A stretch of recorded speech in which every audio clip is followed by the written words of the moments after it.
I think you can. You can insult me, but you can't hurt me. Yeah.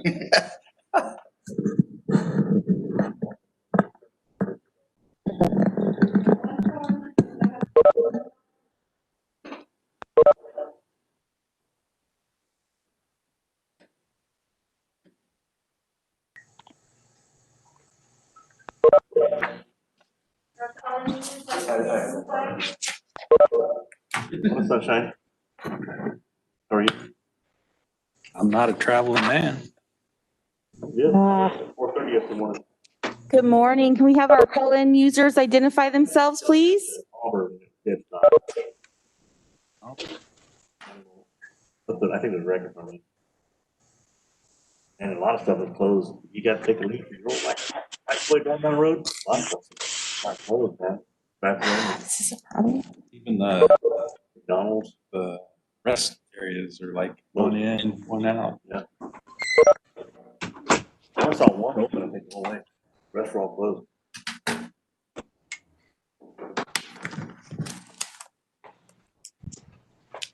I have several call-in users. Can we have our call-in users identify themselves, please? That's all. Hi, Melanie, this is Kevin. Can you hear me?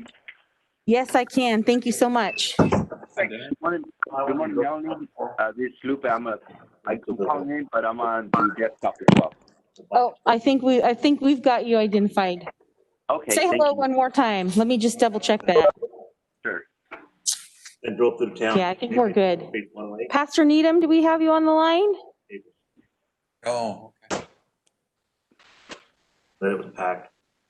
Oh, God. Melanie, this is Jim Irv. You're able to hear me? Yes, I've got your name up. We're good. Okay, But good. I've got a couple call-in users that I'm not sure who they are, and if I don't know who they are, I'm going to keep them on mute.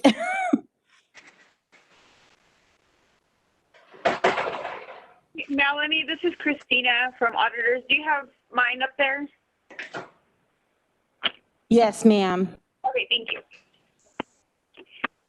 Melanie, Nancy Kirking here. Thank you, Nancy. I can't hear you, and I just found out who you were there. Okay. Thank you.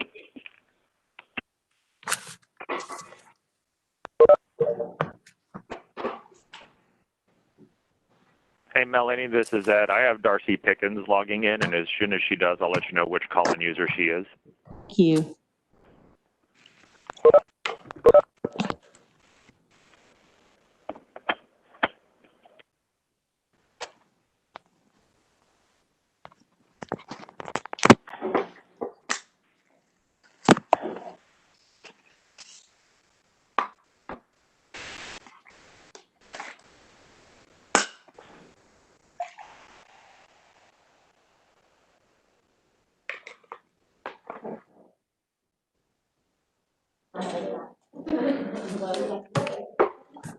Do we have Pastor Needham on the line by any chance?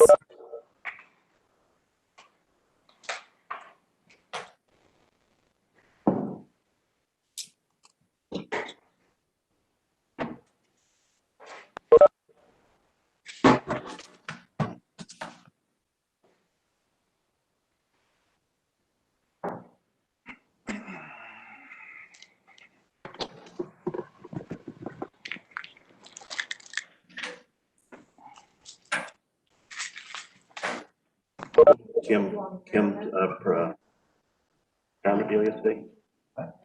Kim for Armor? Kim from Armor. She retired yesterday? You go to it? Yeah, I didn't get it till last night, so.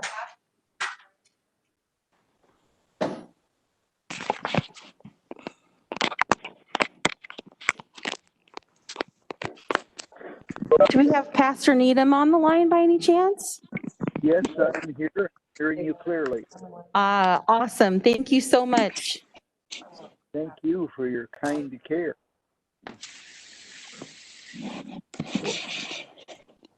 What bill's that? But if you look at the other thing she did, though, is when they voted speakers. It's the kind of stuff she was saying. But she didn't vote no. So, Oh, yeah, they don't, she's on the edge anyways. no, but they give it to her. They're always trying to want the word. We've had a huge mandate on What's the number? Before we start today, I just want to remind everybody if they can please keep everything on mute when you're not speaking, and cameras off preferably when you're not speaking. That would be very helpful.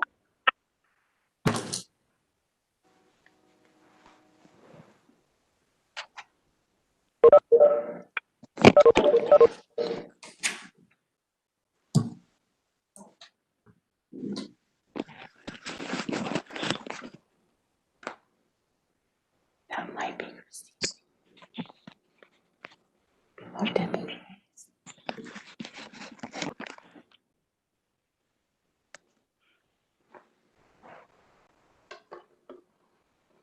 Nancy, just real quick, I see we've got your hand up. And just want to, did you have a comment for public? Oh, there we go. Okay. Just want to make sure we don't miss anybody who's up for public comment. 250,000. 225.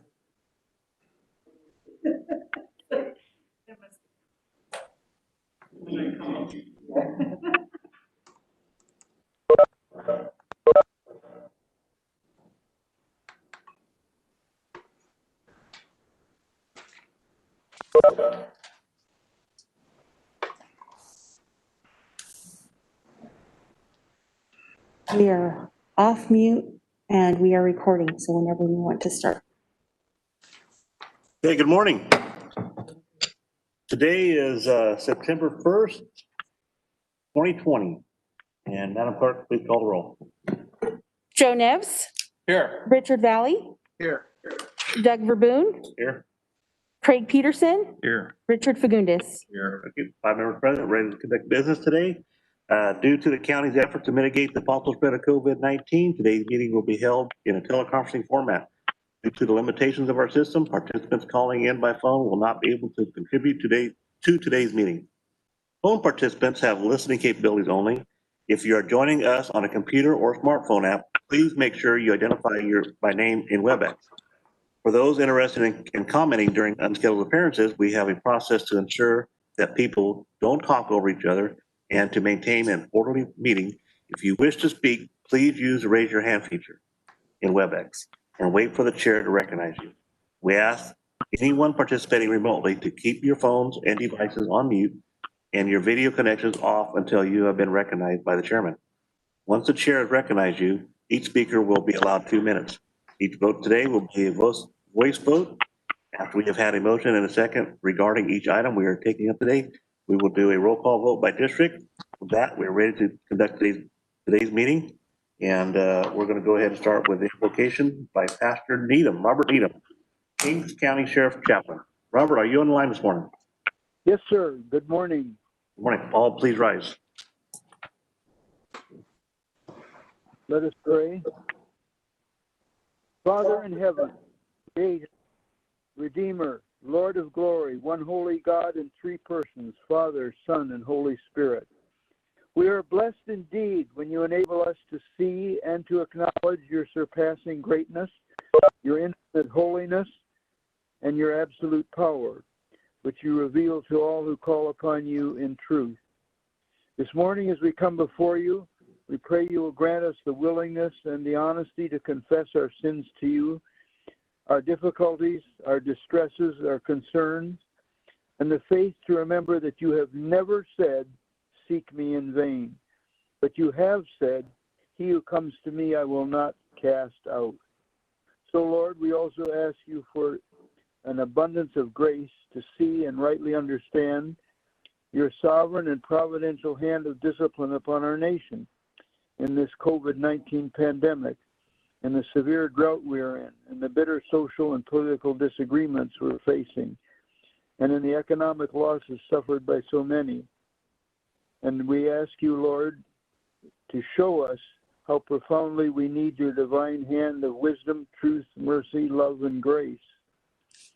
So please work within our hearts and minds, that we will not lean on our own understanding nor be wise in our own eyes, but in all our ways will acknowledge you, so that you will direct our paths and preserve us from all harm.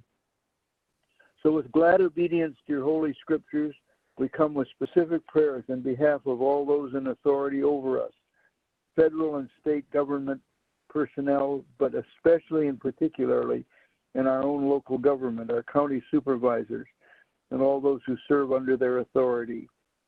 Bless each one richly in their respective tasks with wisdom, humility, discernment, faithfulness, patience, and strength. Finally, we remember in particular all those who serve us in public first responders, law enforcement officers, firefighters, medical and health care workers, food store workers, grocery employees, and all others in our county who put themselves at risk as the virus to provide the needed services that's so important to the rest of us. And all this we plead in Jesus' name, amen. Amen. Thank you, Pastor Needham. You all follow me in the pledge of our allegiance. Ready? Salute. Pledge allegiance to the flag of the United States of America and to the republic for which it stands, one nation, under God, indivisible, with liberty and justice for all.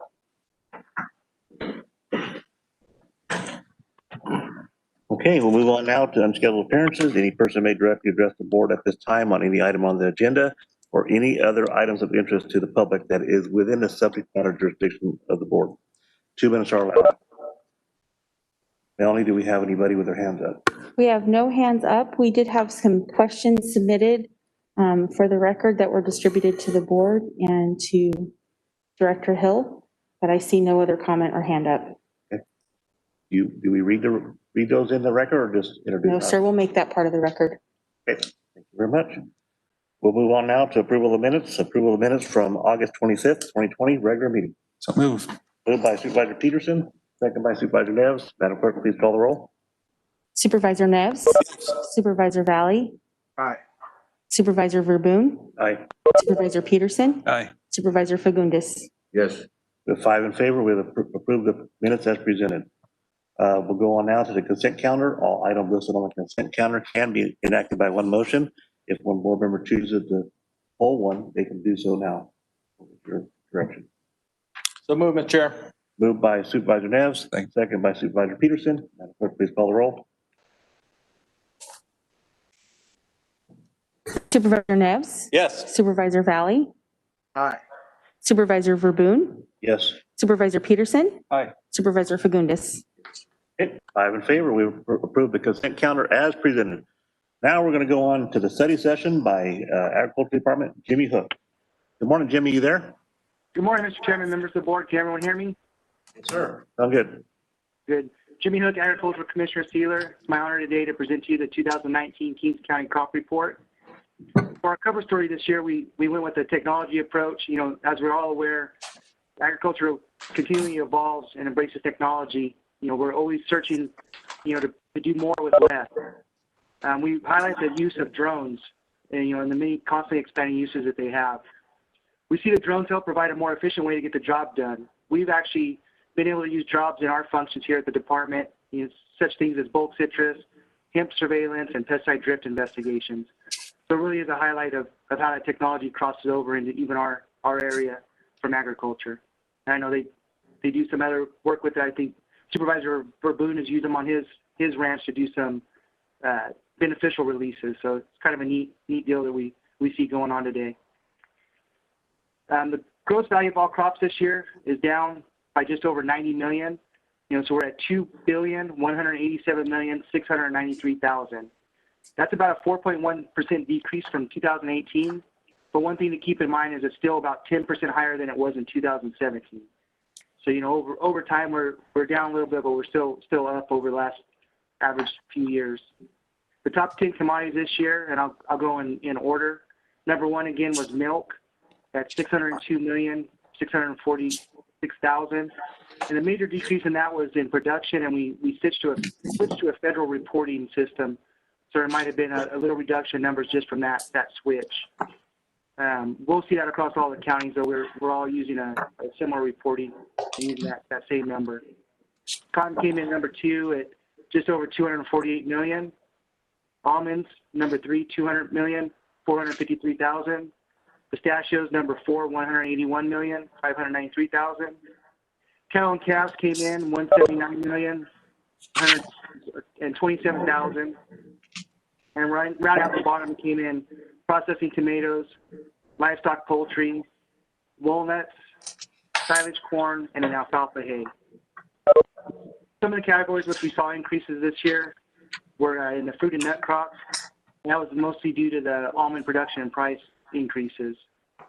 Seed crops also had an increase, but mostly due to acreage increases. We saw quite a few decreases, hence the drop over last year.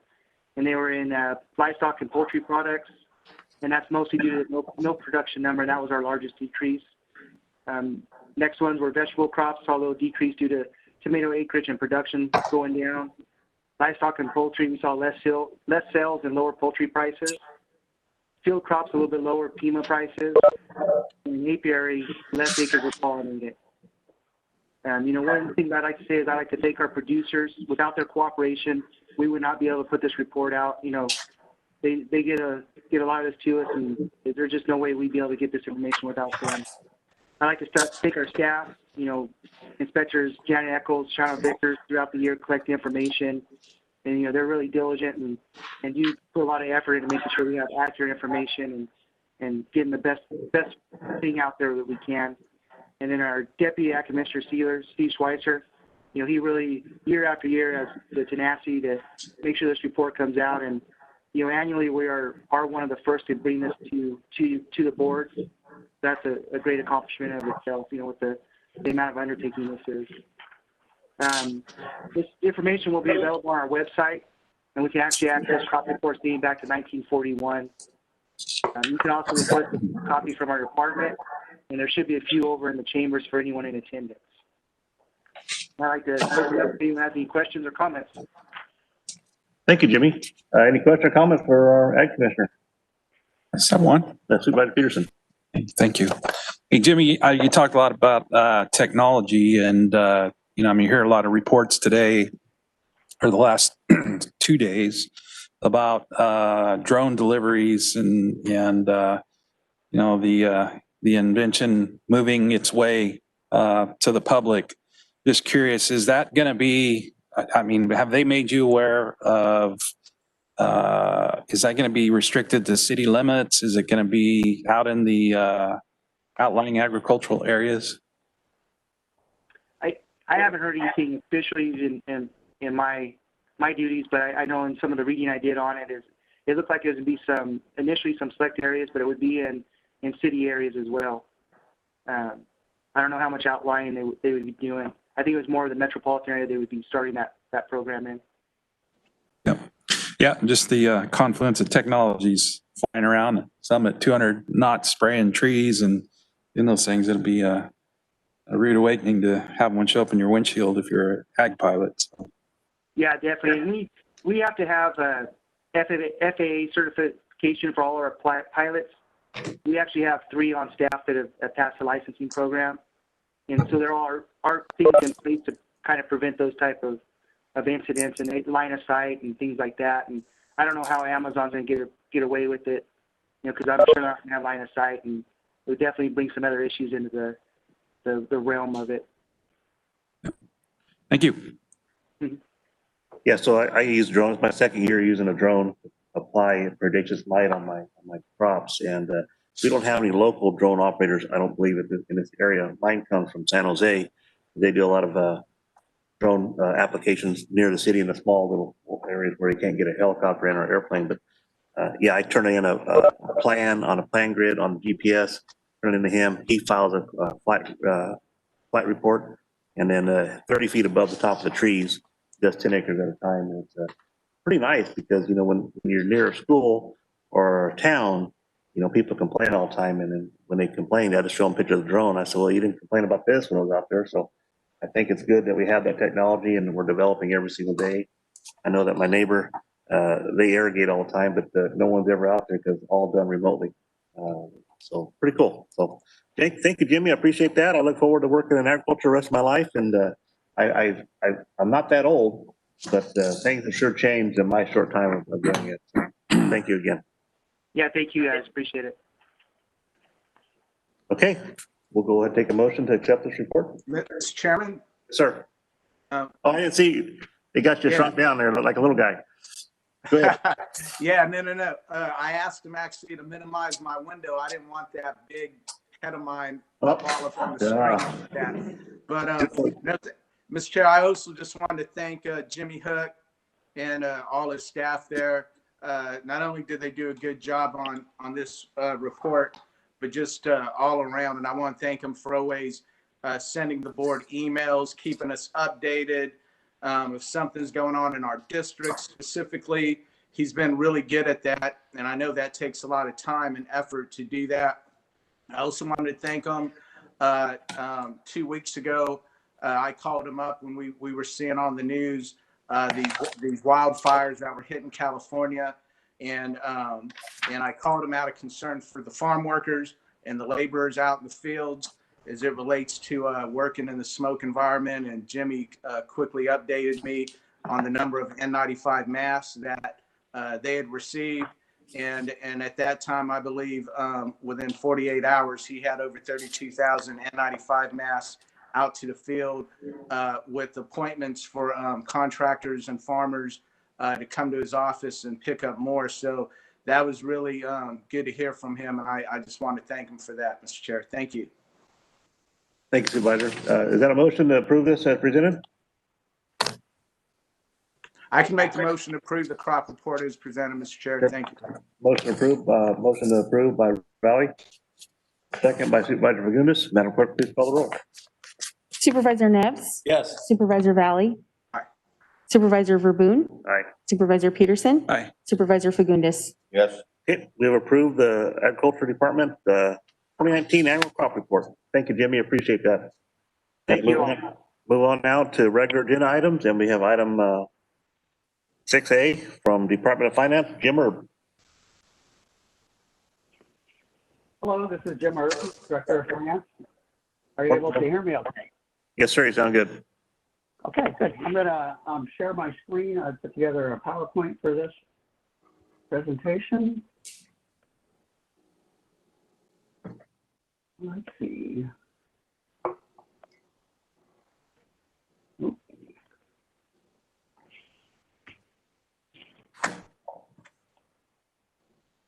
Okay, Melanie, let's see if I'm doing this right. Share content.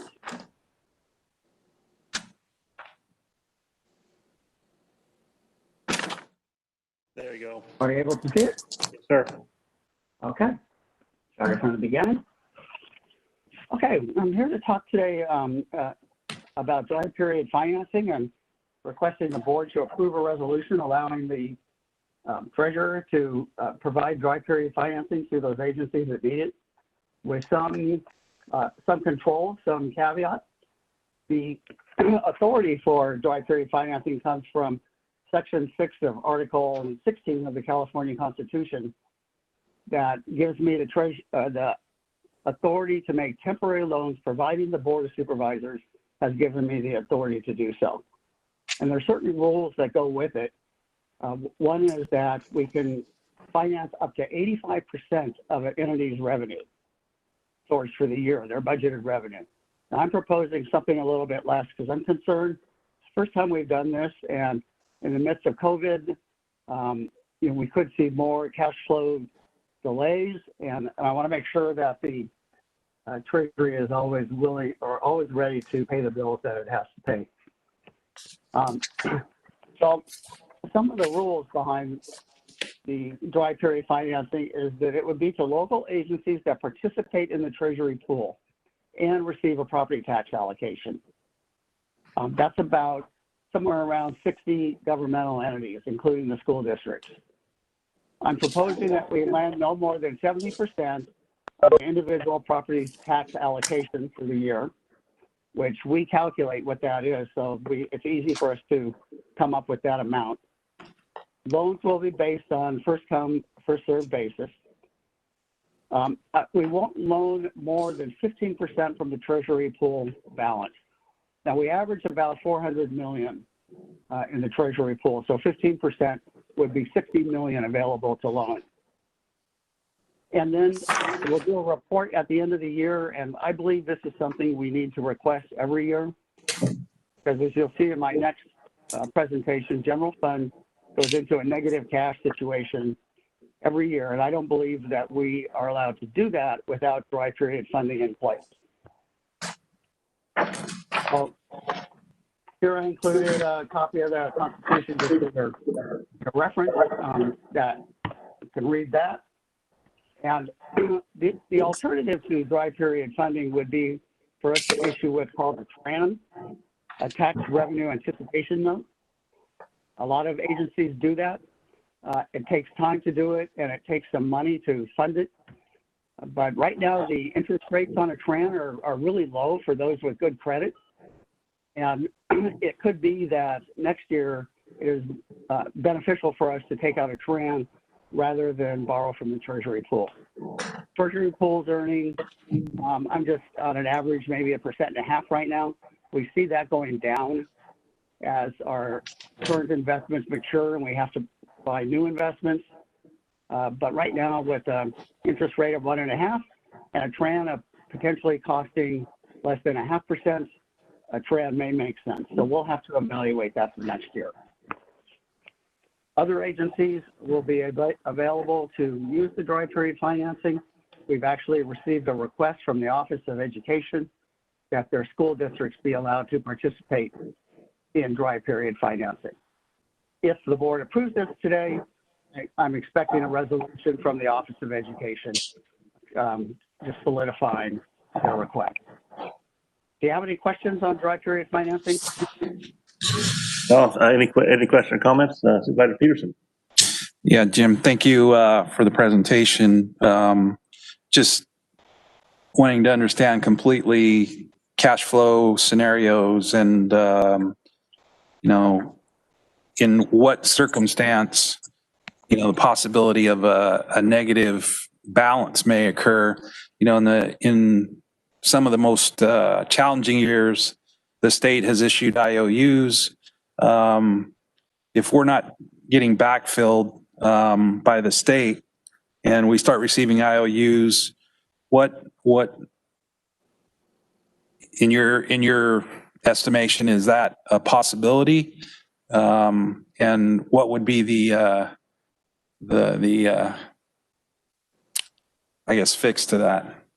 Yeah, the impact of that. So it is a possibility. And I think the schools are already being told that their annual financing is going to be deferred. Not that they won't get it, but it may be postponed for a period of time, short period of time. And that's why they're requesting to participate in dry period financing.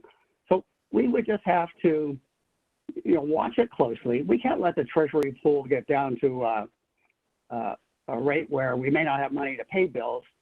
But if it started to get to that point, I think we would have to seek some outside funding. And my guess is there will be agencies that are available to loan money on a short-term basis on deferral of payments with a guarantee from the state that, yeah, this is you know, this is an IOU and you will be paid at some point.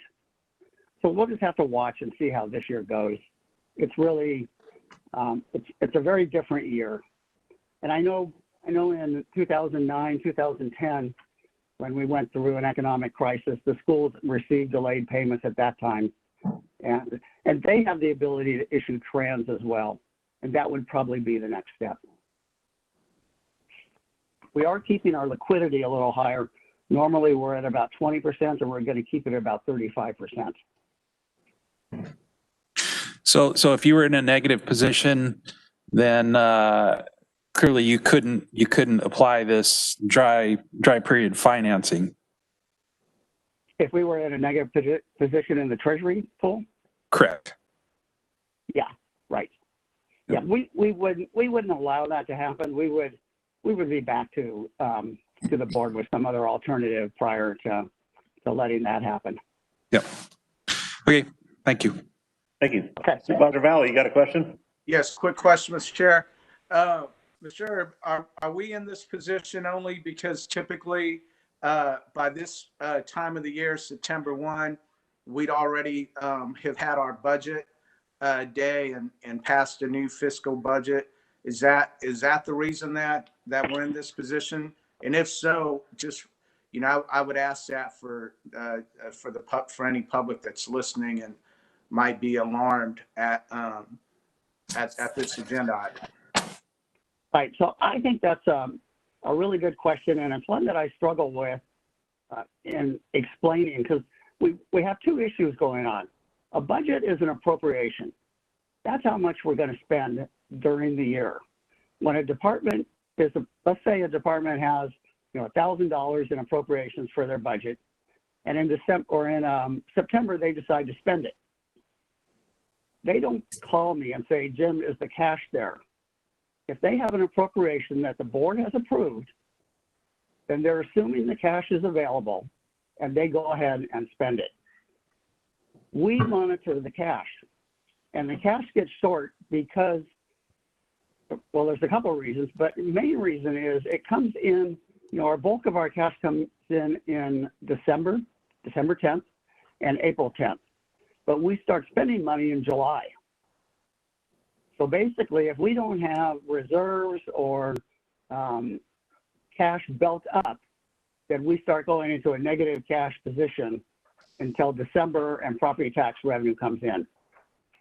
And then we kind of drop back into negative cash again, and you'll see in my next presentation how this works, until April. And then cash comes in, payments come in with property taxes. And at the end of the year, we usually end up with general fund somewhere between $10 and $15 million to the good. So it's kind of a unique thing because revenues are not related to the work that we do in many cases, and that's property tax revenue. It doesn't matter what kind of work the board decides to have the county do, property taxes are going to come in. It's not tied to it. Where trust fund money, realignment is tied to the work that they do. So if we do a budget and all the appropriations, then we're assuming that the cash is going to be there for that. And that's one of the things my department and the administrative department look at before a budget's approved. Thanks, sir. Okay, any more questions? I'd just like to talk to my banker about this time of year and say, hey, I need some dry period funding. Yeah. Because I'm dry, I'm out of cash. So do we have a motion to approve this? So move, Mr. Chair. Moved by Supervisor Neves, second by Supervisor Fagundes. Madam Clerk, please call the roll. Supervisor Neves? Yes. Supervisor Valley? Aye. Supervisor Verboen? Yes. Supervisor Peterson? Aye. Supervisor Fagundes? Yes. Okay, 5 in favor. We approved as presented. Thank you, Jim. So we'll go on to item number 2 now. Item 2.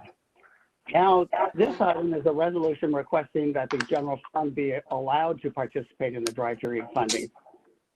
This means that if we go negative cash, I have the board's authority for that to happen.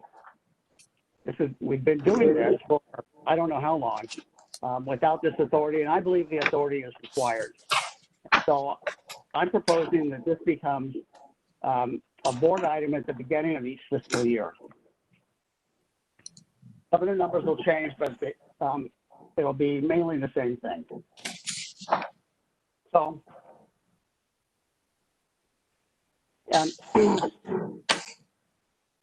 when we do go negative, there's a cost to it. We end up owing the treasury pool interest rather than earning interest off it. The amount I'm proposing that the board approve is $28,400,000, which is 70% of our property tax income. We can run reports monitoring negative cash weekly or daily. We have some good tracking with our new system, and part of this is the ease of being able to track the interest cost to a fund that has gone negative. And then we'll have to monitor and make sure that we don't go below $28,400,000. And well, we may have to hold a payment, wait for a revenue to come in. We'll have to look at the situation. So last year, general fund had negative cash for a good part of the year, and we figured it cost about $300,000 of lost interest revenue. That's interest revenue that we had to pay back to the Treasury pool because we were borrowing money against it. Now, I do have a second method of calculating negative cash, and it's the one that I want to propose. If we followed that method, we would cost $200,000 rather than $300,000. Okay, so let's see. So it's one thing to earn interest or to not earn interest, but it's another thing when we go negative cash, we actually owe interest. And I believe this will impact our credit rating. The fact that our general fund does go negative cash. Right now, our credit rating is A2. And here's a Moody's scale. You can see we're kind of smack in the middle of it. Which we don't have bad credit, but it's not excellent. Ways we can improve that is by maintaining positive cash balances, become less reliant on state and federal government. And the only way we do that is by building up a rainy day fund.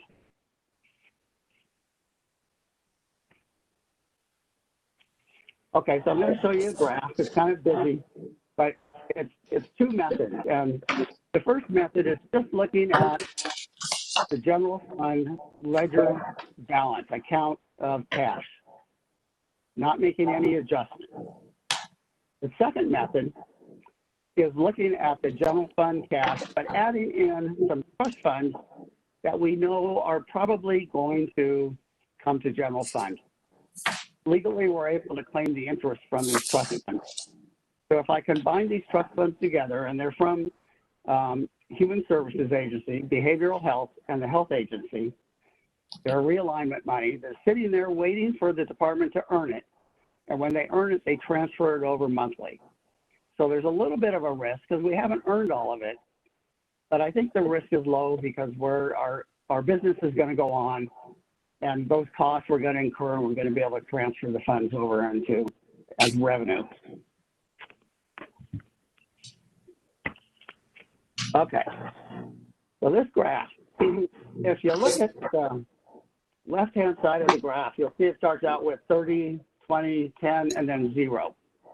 And these are all in millions. 0 is where we would stand if we had a bank balance with nothing in it. If we go below that, anything below that is a negative balance, and above it is a positive balance. So if you look at the blue line, which is the first method, it's just general fund ledger, no adjustments. You can see in March of 2019, we got down to negative almost $47 million, negative cash in general fund. That was shortly after I started, and that was a little scary. So I started looking into it, and I saw that there were some transfers that weren't being made as timely as they could, and so we've been working on those. But if you look at the red line, that is general fund with the trust fund monies included as part of our cash balance. So it's not quite as bad of a situation, but it still gets fairly low. In March in 2020, it looks like we were $19.5 million negative. And I'm also taking into account that we have $3 million in reserves, and we have $10 million in designations for high-speed rail mitigation. So in my mind, we should always have $13 million now in the general fund cash account, and we don't. We end up drawing down on that. Here's a table that's maybe a little easier to read. This is our cash balance, and we just looked at cash at the end of the month. When we do our interest distribution, we do it on an average daily balance. So we're able to look at it even closer. But for illustration purposes, I just use an end of the month balance. But you can see we have a cash flow problem. So what are we going to do about it? You know, I've always proposed that we set aside some rainy day funds, have a policy where, let's say, ending SBA comes in higher than we expect, and 15% of it gets put into a rainy day fund, some kind of fixed amount that doesn't become negotiable every year.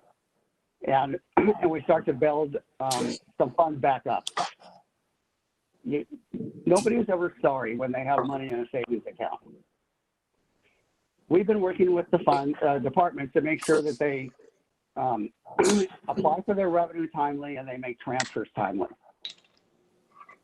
We'll monitor the cash balances, not allow people to go negative. We're doing daily cash reconciliations now. We've always done reconciliations daily of treasury cash in total to what we have in the bank and investments. Now we're doing the same sort of reconciliation of treasury cash to the financial accounting system. And we'll explore the use of a TRAN. TRANs are very common. We can maybe do one on our own, or we can maybe participate in a pooled TRAN, which often ends up to be cheaper, easier, and we can end up with a higher, with a better interest rate because of the ratings of the other participants in the TRAN.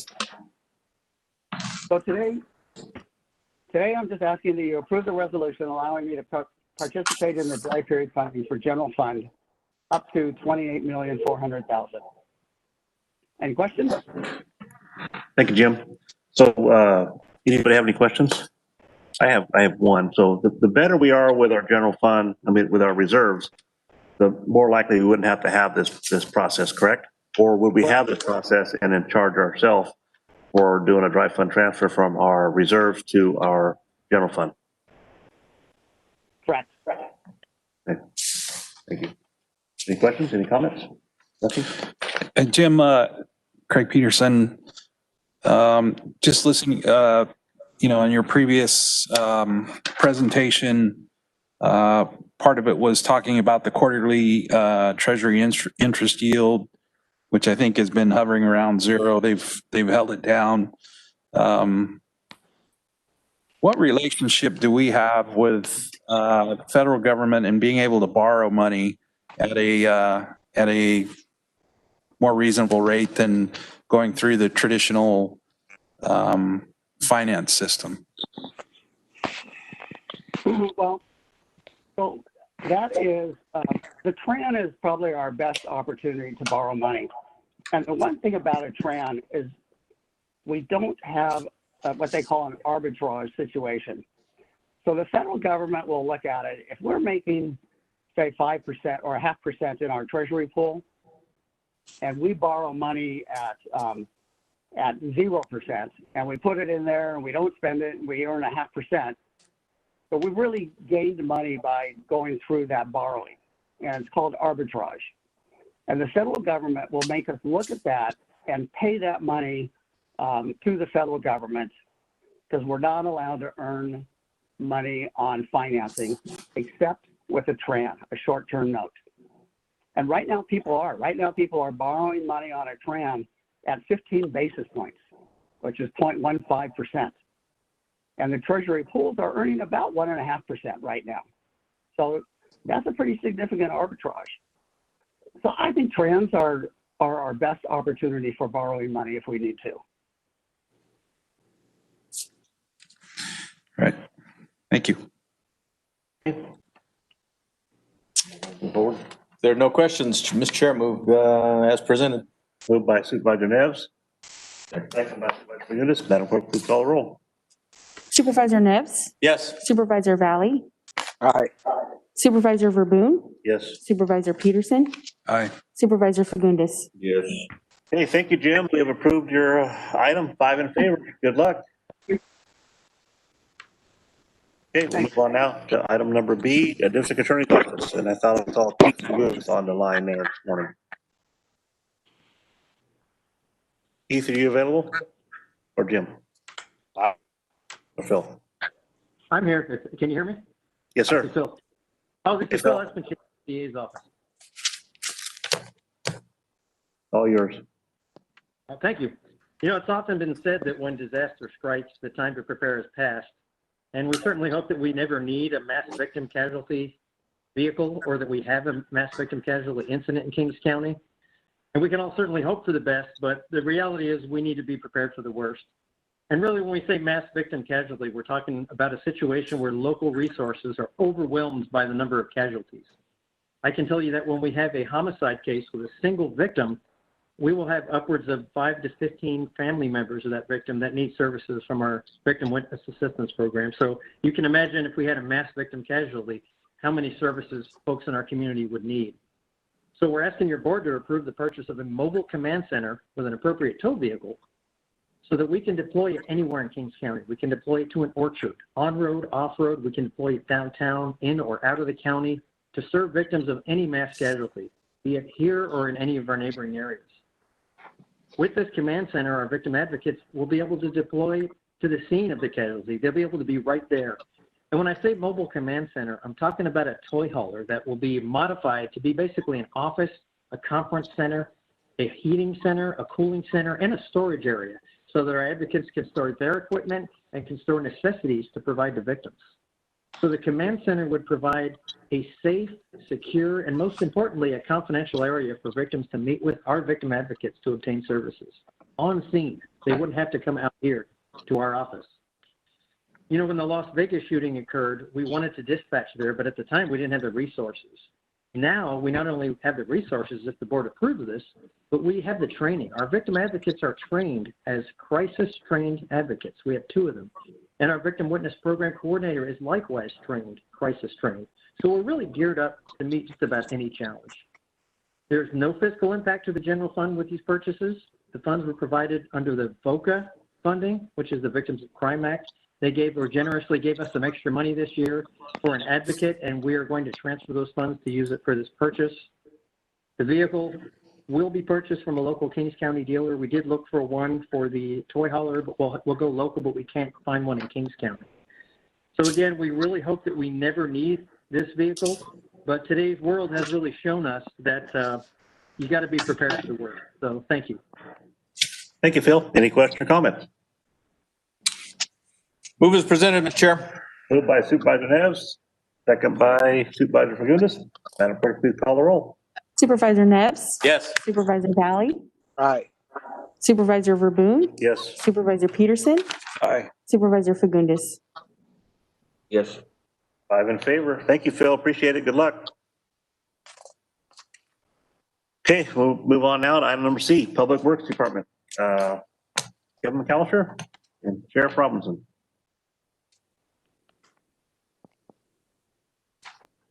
Kevin, you available this morning?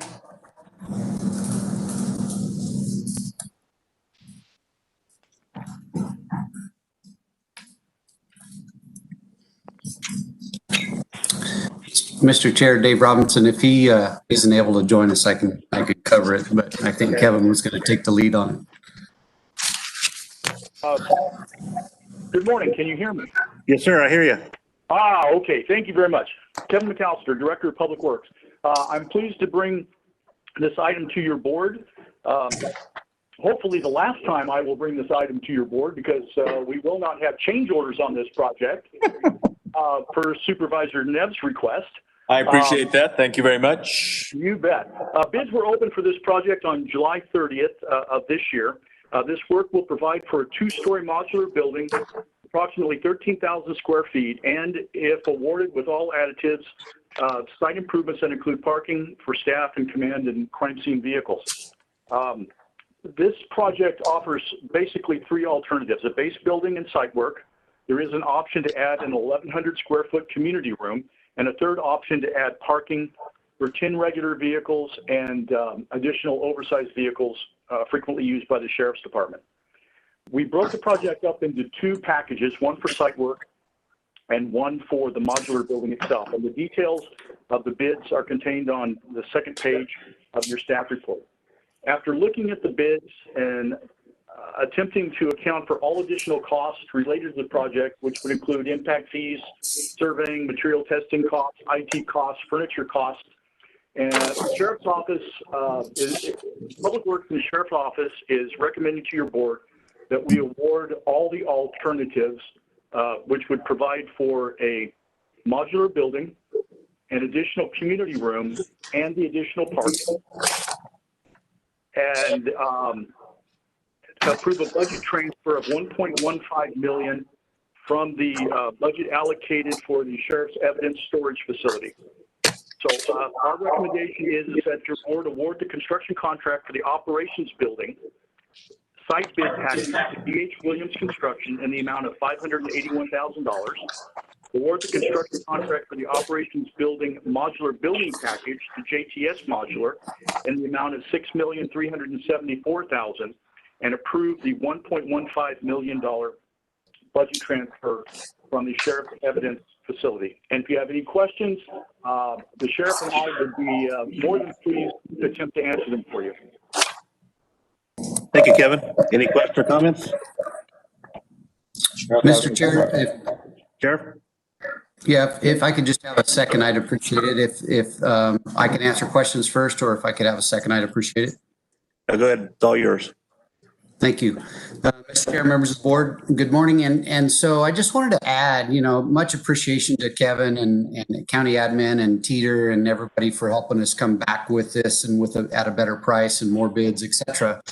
But we wouldn't be here if it wasn't for Chris Calm and Assemblyman Rudy Solis a few years ago helping us get $7 million from the state budget for this project. And so I just wanted to publicly thank Chris Calm, Chuck and Jason and their team, and Rudy Solis for making this happen and getting this where we need to be. Our building was built, the one that we're in 1964.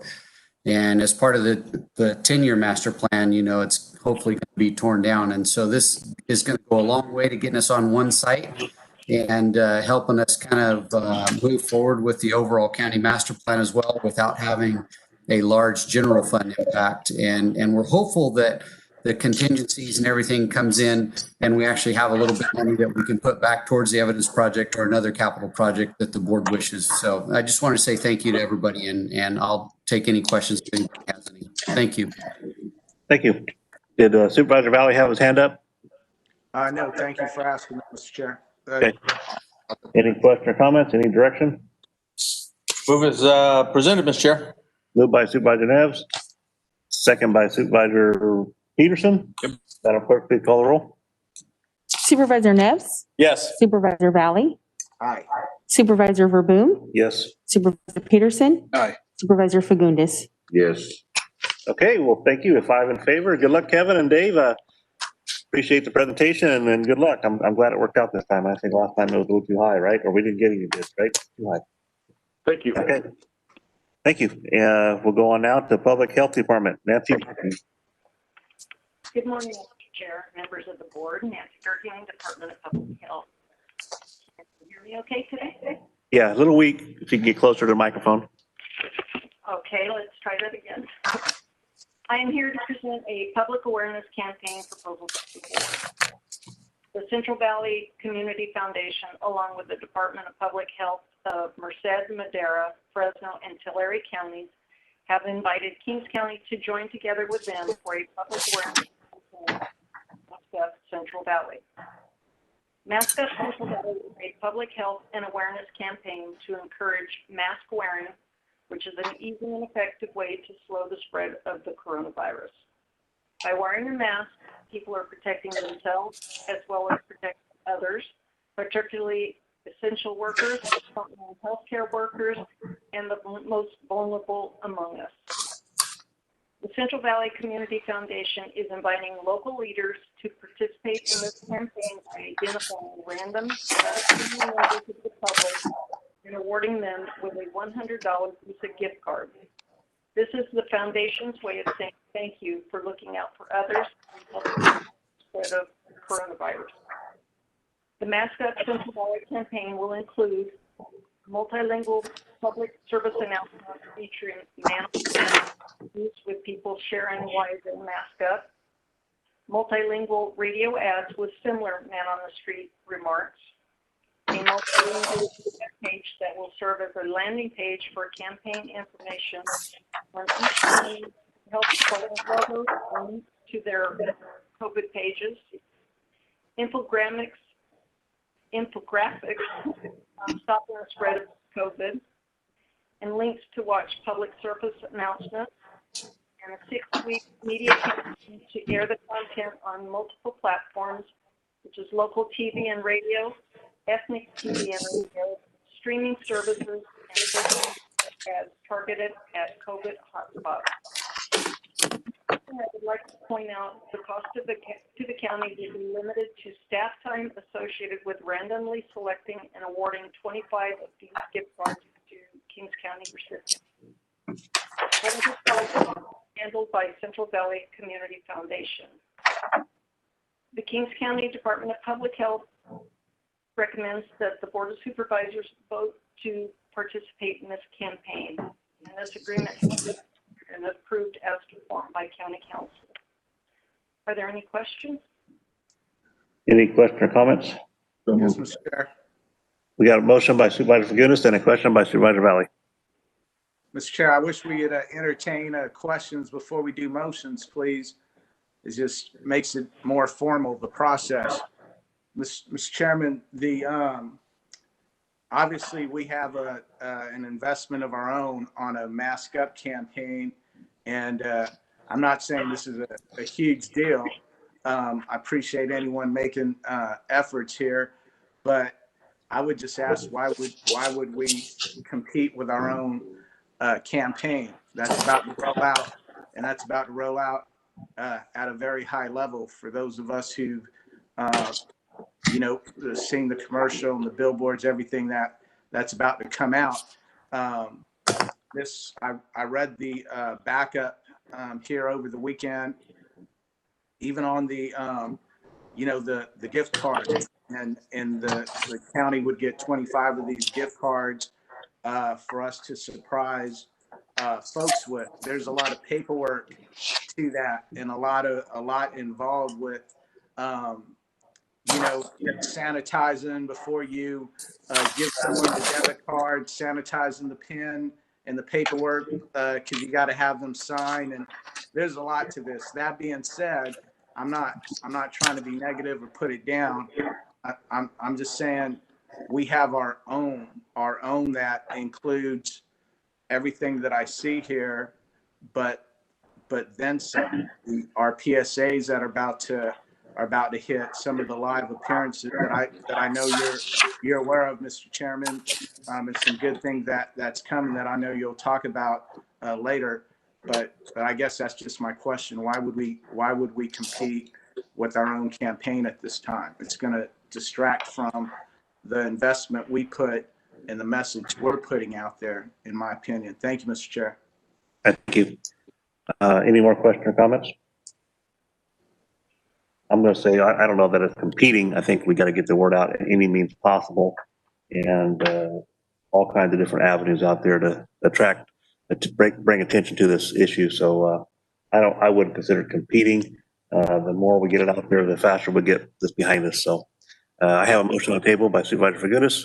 Mr. Chairman, with that motion, can we just clarify then on the 25 gift cards, who would be putting those out? Would that be distributed amongst the 5 of us to hit our districts equally?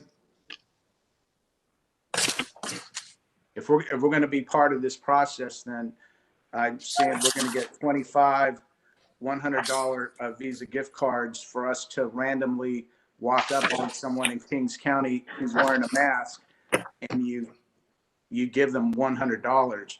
And so if we're going to do this, then I would like to ask the maker of the motion to modify and put in the fact that the 25 would be distributed equally in our districts, and so we can be a part of that process. Nancy, is that something that's doable? Yes, so we had planned to actually speak with each of you and equally divided per capita around the county. I had looked at Armona, Avenel, Corcoran, Grangeville, Hanford, Kettleman, and Lemoore.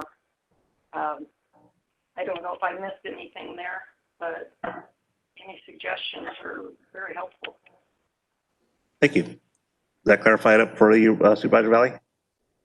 If that means that the 5 of us are going to get 5 cards put in our hands to go be a part of this campaign and go do that, if I can get clarification on that.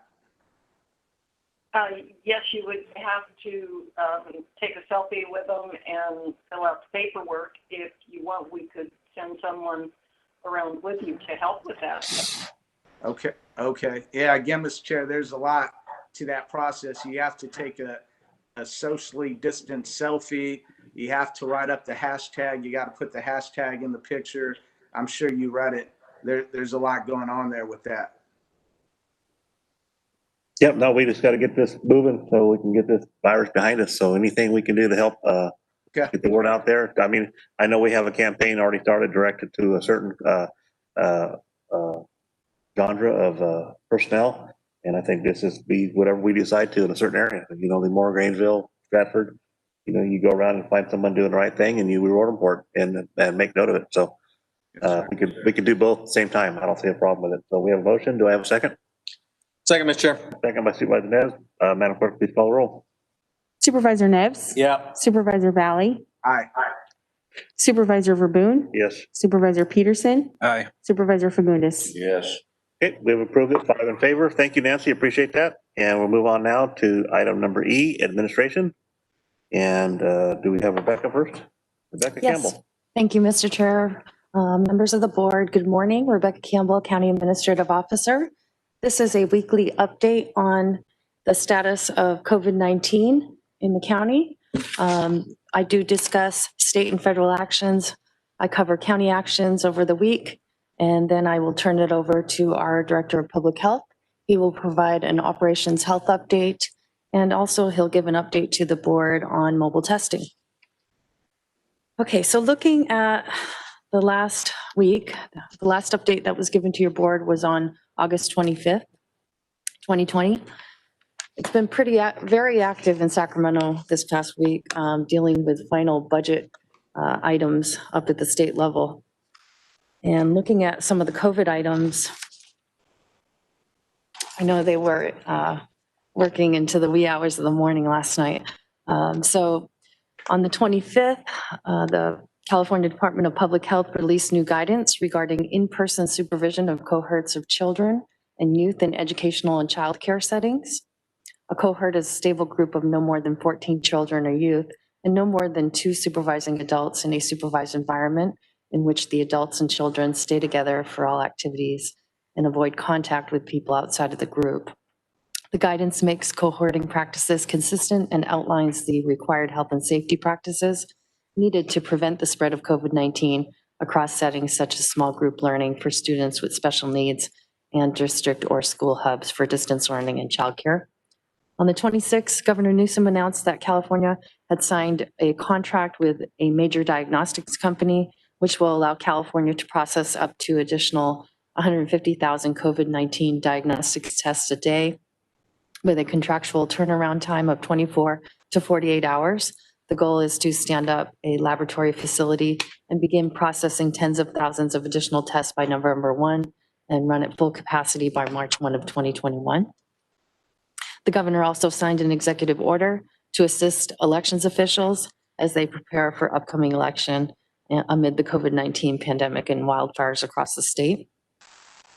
On the 28th, the governor unveiled a new blueprint for a safer economy, statewide stringent and slow plan for living with COVID-19 for the long haul. The plan imposes a risk-based criteria on tightening and loosening COVID-19 allowable activities and expands the length of time between changes to assess how any movement affects the trajectory of the disease. Like I mentioned, the state legislature has been in session voting on a number of bills. They did have an issue where one of the senators tested positive for COVID-19, so there were a number of them exposed, so they had to vote remotely. So it's been an interesting week seeing how that's done.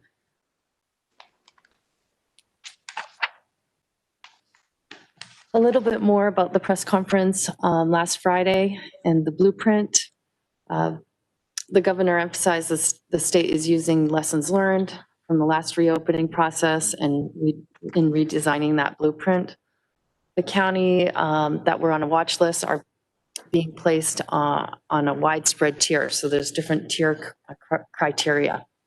The new framework includes a new system for regulating county and sector movement between the tiers.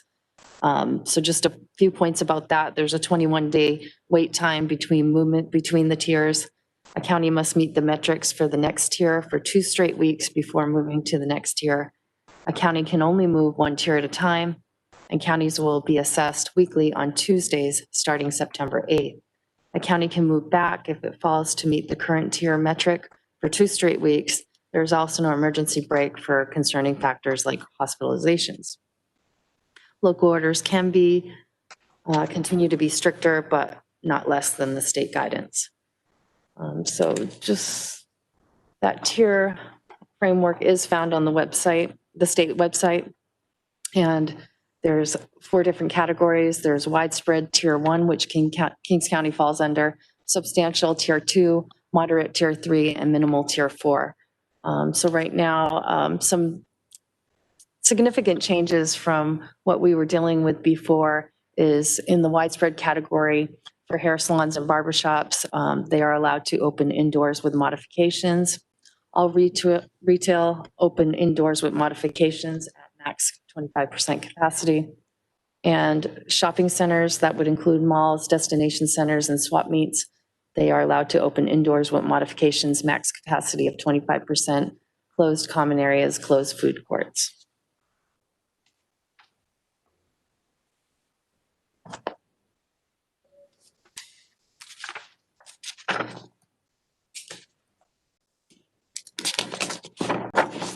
Okay, talking about a couple of the executive orders that the governor issued. The COVID Omnibus Executive Order N7520 includes provisions to allow California Department of Consumer Affairs to issue waivers permitting pharmacists and pharmacy technicians to conduct certain COVID-19 tests. And also the governor issued N7720 to expedite efforts of the Department of General Services and the Department of Public Health to establish and operate up to 3 sites for use of laboratories to increase the state's COVID-19 testing capacity. I don't have any federal updates for you today. And on the county front, as soon as we got the information on Friday, we worked until the evening hours on Friday night to get all that information posted to our website and to publish a bulletin to the public to let them know about the changes with the new tier system. So I'd like to turn it over to Director Ed Hill, and he can continue with the updates. Morning, Ed. How you doing? Good morning, Mr. Chairman. Just fine, thank you. Good morning, Mr. Chairman, members of the board. Ed Hill, Public Health. I'd like to start this briefing, as I normally do, with the normal chant of things that we can't and the practices that we can't lose sight of to make sure that we can slow the spread of communicable diseases such as COVID, such as wash your hands frequently for 20 seconds or more, don't touch your face with unwashed hands, stay home if you're sick, stay hydrated with water, and cover your face with face coverings to stop or slow the spread of the disease. Before I get into our numbers, I do need to report that we had a slight internal delay in reporting data on our website due to the transition of data reporting to our new EPI team. There were a couple things that got missed over about a 5 or 7 day period, which was the number of those tested and the number of pending tests. Hopefully moving forward, and I'll get into this a little bit later on, when we move to a digital dashboard, all of these issues will be straightened out as they will be on an automated system. And additionally, as our EPI team gets further into the data, we'll be able to publish more and more information similar to what other counties do with their digital dashboards. Our current numbers, the numbers tested so far, 33,549. I also do need to report that I have misunderstood this number and have been reporting it incorrectly. I have been reporting this number as a number that includes everybody, including inmates, which is not the case. We have separated inmates now that we have our EPI team working on this, and it is a separate number. We've carved that out on our website as well, and I will provide that number when I get into the inmate section. So this number is just the community testing so far, and that's 33,549. With results pending of 171, we are currently monitoring 2,487. Since the outbreak began, we have had 3,684 cases with 42 deaths, unfortunately. We have a total recovered of 2,274 and an active case of 1,368. Currently, it was reported at the EOC call yesterday that there are currently 39 individuals hospitalized with 3 in the ICU. 17 of those hospitalizations are Kings County residents at 43%. Current skilled nursing facility numbers are 170 total cases, 19 active, 127 recovered, and unfortunately 24 deaths. We continue to hold weekly calls with the California Department of Public Health Infectious Control Unit and licensing and certification with all of our skilled nursing facilities to make sure that everything is being taken care of and that measures are in place to hopefully continue the slow or the spread of the disease. We do have our current prison numbers. Total cases now are 2,486. That's 404 at Corcoran, 2,001 at Avenal State Prison, and 81 at Sativ.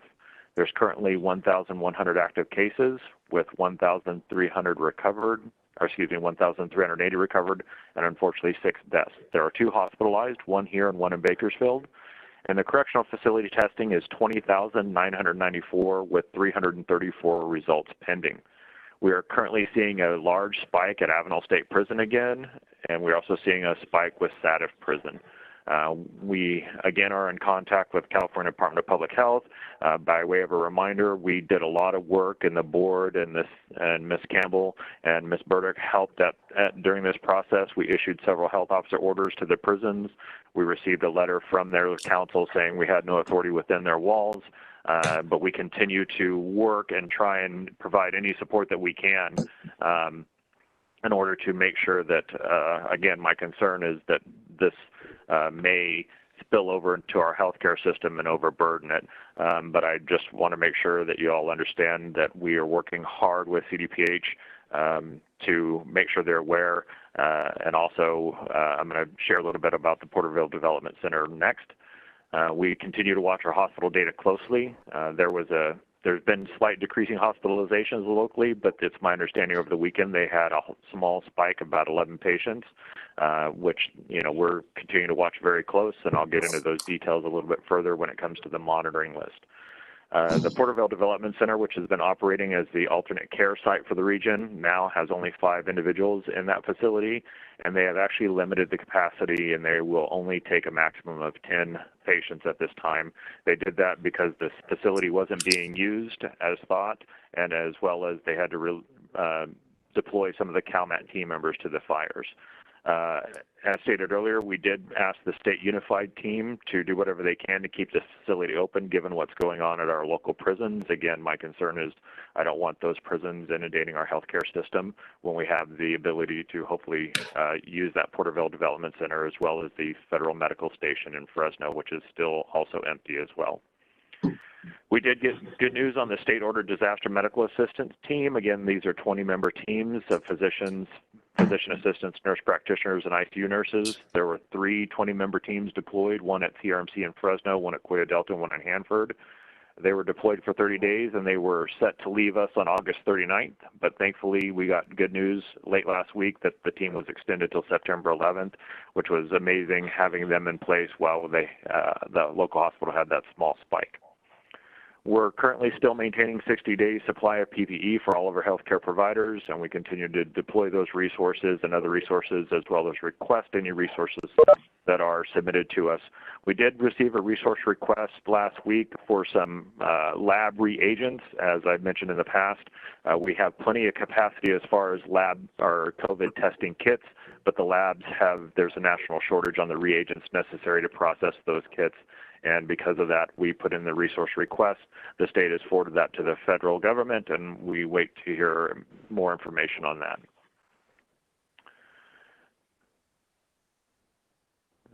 Sorry, I'm skipping all around here. Our EPI team is up and running. We finally have them on board. We onboarded them 2 weeks ago, and then they spent the last week with the California Department of Public Health EPI team, getting them aligned, getting them into the CalReady system, making sure that they understand the Cal Connect, which is the case monitoring or the contact tracing software used by the state, and getting them aligned with that process.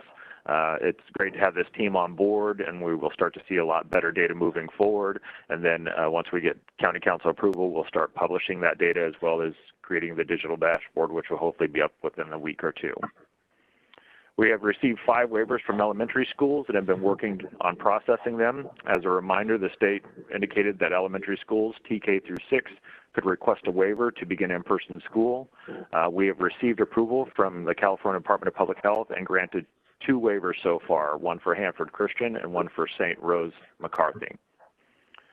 We did hear from the Central Valley support team last week. They've asked to schedule a follow-up call to follow up on our meeting on Thursday, August 20th and Friday, August 21st. They've indicated the purpose of the meeting is to provide updates, hear about emerging priorities, and get our feedback regarding best practices, as well as identify any additional issues and barriers for resolution. I've been working on scheduling that meeting with the team lead, and her and I were playing phone tag over the weekend, so hopefully we'll get together either today or tomorrow to schedule that meeting. As a reminder, when the support team was here, we did make specific asks. One of them was to support our new EPI team with the California Department of Public Health EPI team, which they have followed through on. We did ask for administrative support, which they indicated they do not have any. We did ask for 22 contact tracers initially, but there was a slowdown process at the state in getting those contact tracers. I'm happy to announce that we now have all 22, and they gave us an additional 3, so we now have 25 contact tracers from the state. This will be huge because it'll allow us to shift our staff to other responsibilities, such as case investigation, testing, as well as we are having to shift back to our normal business and take care of immunizations, as well as the oncoming flu process that is right around the corner. We do still have the burden of onboarding this staff. This was an issue that we stated that we needed assistance with from the California Department of Public Health and the support team. As you can imagine, or as you're aware of, bringing on new staff is always amazing, but you do have to spend the time and the effort to train them to get them up and running, and that is quite laborsome. And so they are also providing that. We did also ask them for assistance with lab reporting requirements from our healthcare providers and the clinics. Again, that is a statewide issue where the reporting is not timely, and that's why they build in those lag times to our monitoring list and our case data, which I'll get into a little bit later on. We asked them again for assistance with the prison and keeping the Porterville Development Center open. And then we asked them for additional messaging from trusted sources, not government oriented. And we asked them on further guidance on gatherings. Lastly, I'm going to give you an update on the, sorry, not lastly. As you're all aware, the governor announced last Friday, as Ms. Campbell pointed out, that the state has changed from the monitoring list process, and the state has switched to a 4-colored tier system. Instead, in each color out of different levels of restrictions for businesses, sectors. Purple is widespread or tier 1, being the most restrictive. Red is substantial or tier 2. Orange is moderate or tier 3, and yellow is minimal with tier 4. They have also removed many of the other criteria for the monitoring list, such as an increase in positive cases for hospital admissions, ICU bed availability, and ventilator availability. But this will not be completely ignored, and I'll get into that a little bit later on. Instead, they'll be focusing on 2 criteria of new cases per 100,000 population and testing positivity. For new cases over 100,000 population, the metric was changed from 14-day average with a 7-day lag to a 7-day average with a 7-day lag. And for us, this means that they want to see 7 or less new cases per 100,000 population over the 7 days, which puts us at 11 cases.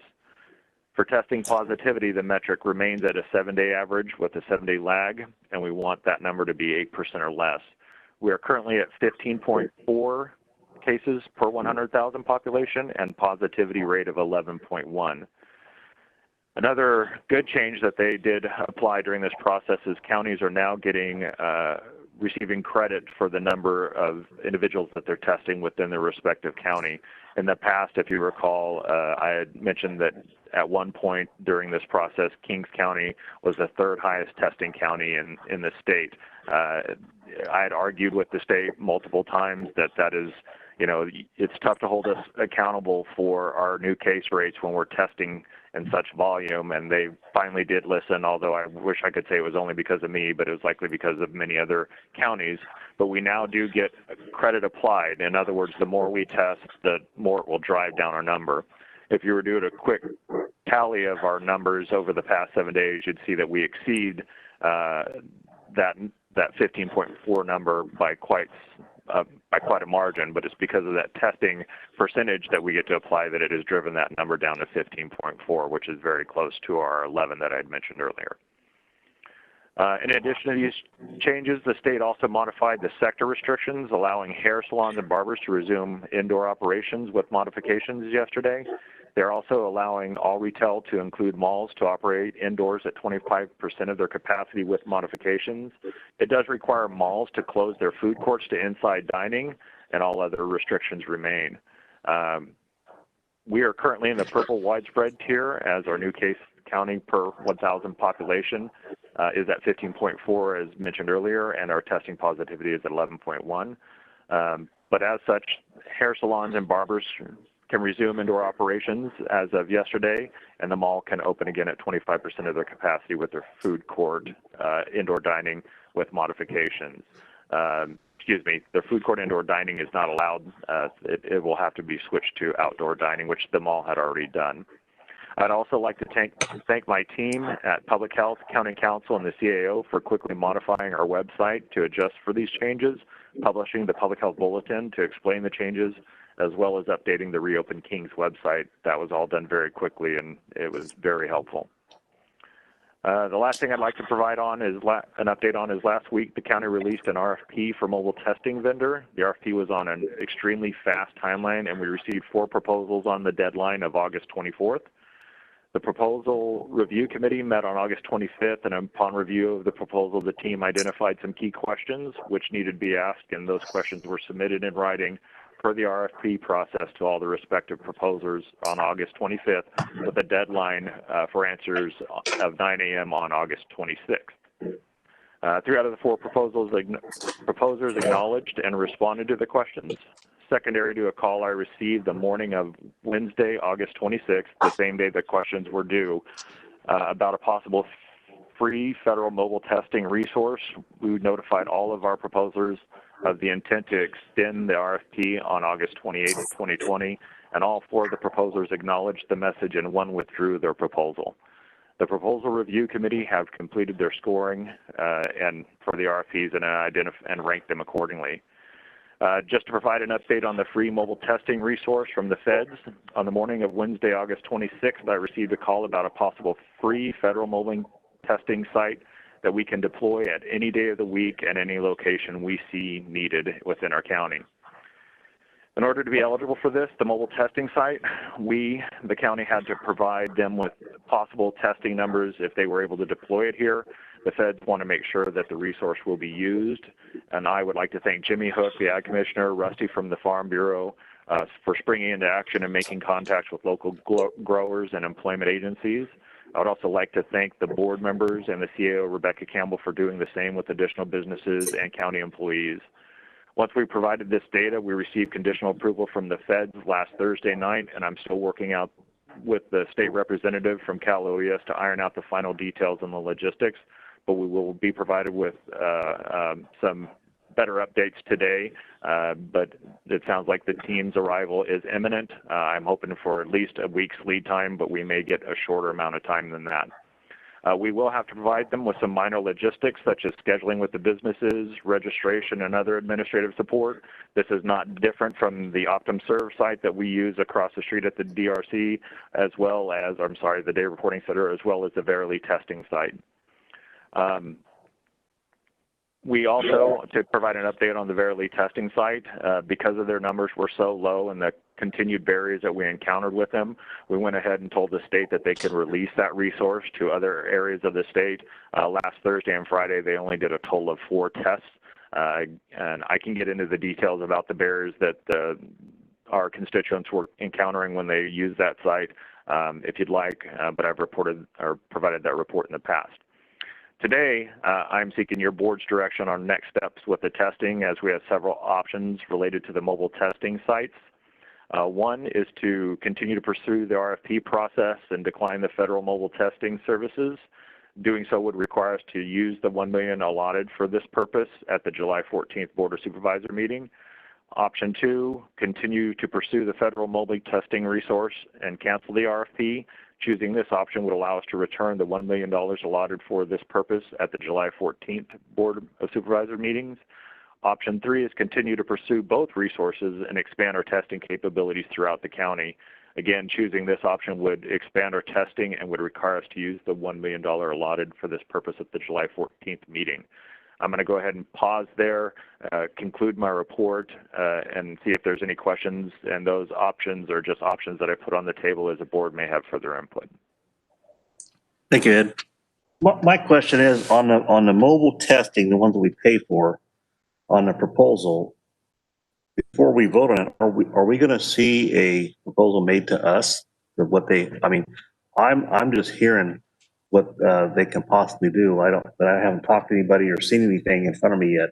Are we going to get something like that in front of us soon? Chairman Verboen, to the board, that is correct. Upon approving a vendor, we would come back to the board with a contract for your approval and review of all of the specifics. Okay, thank you. Any questions or comments? Supervisor Valley has a hand up. Supervisor Valley?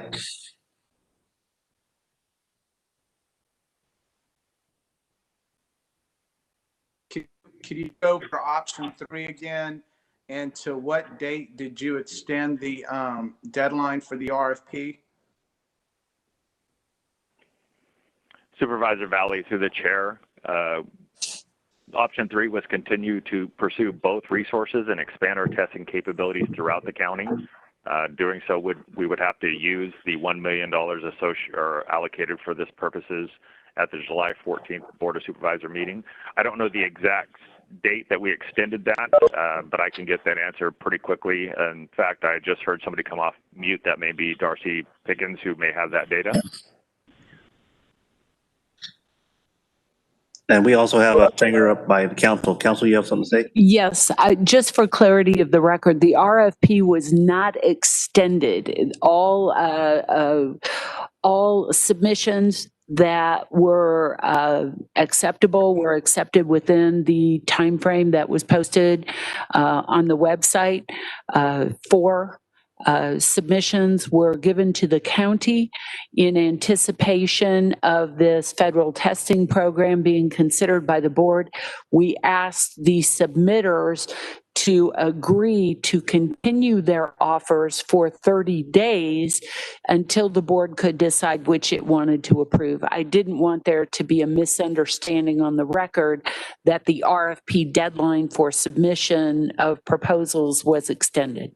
Thank you. Okay, then for clarification, council, if the board chose to get a in-depth report from Ed to consider moving forward with choosing one of the bidders from the RFP process today, is that technically, are we allowed to do that? Yes, the board could choose to accept one of the RFP bids and move forward with testing based on the CARES Act funding. And the board could simultaneously agree to pursue additional information before deciding whether to accept the federal testing program for testing here in the county. Okay, thank you, Mr. Chair. Then also I would ask just for clarification, because the CAO and Ed on Friday both texted me saying that the state was going to be providing this free mobile testing. I believe we heard Mr. Hills refer numerous times that this is the federal government. Can we get clarification on that? Yes, thank you, Supervisor Valley, through the chair. This is being coordinated through the state California Offices of Emergency Services, but it is a federal resource. I apologize for using that term, as you know, it is most common for all of our funds and resources to come through the feds, just coordinated through the state, and this is the exact same case. So then Mr. Hill, so logistically, for the logistics, of this program, if the board chose to go down that road as well, who is the contact for us to feel confident about this program? Because this just sounds too good to be true. And from working with you prior to going out to RFP, where I stopped working and communicating with you during the RFP process, again, going back prior to that, you know, we had several calls. Is this issue is one that was highlighted on July 14th, and the board did agree to allocate $1 million out of CARES funding to go after a population of our ag workers, essential workers, farm workers, to meet this outbreak that's occurring in Kings County within those. So the point is, none of that is easy to do. In fact, as of today, we still haven't done it, even though we have a program funded, the money sitting there to launch this program. How can you tell the board that you can 100% confidently say that this is a program that is going to work? Because again, it just sounds too good to be true. Thank you, Supervisor Valley, through the chair. The main coordinating agency is the California Offices of Emergency Services, and this is a program that has been stood up in Kern County, and they're expanding it again to Tulare, Fresno, and Kings. It's been reported to me that the resource is 99.9% sure it's going to be here. Again, the main coordinating body is the California Office of Emergency Services with additional logistical support, as I mentioned earlier in the report, from us. So you, and forgive me, Mr. Chair, I'm asking you for a lot of leeway here. I texted you earlier, there's going to be some discussion here, and I don't want to hog the discussion either. But so Ed, in the RFP, I believe you put out to the bidders as was relative to some of the problems identified over the last 45 days or so. What some of the criteria, some of the hurdles for getting ag workers tested, getting farm workers tested, was a lack of accessibility. So I believe you put out there, we were looking for a mobile testing unit from noon to midnight. If I'm not correct on that, please let me know. Noon to midnight.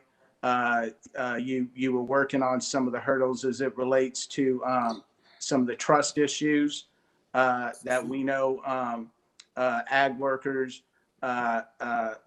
just have with getting on and navigating these governmental websites and having to log on and register with Gmail accounts and all that information in to get tested. How does that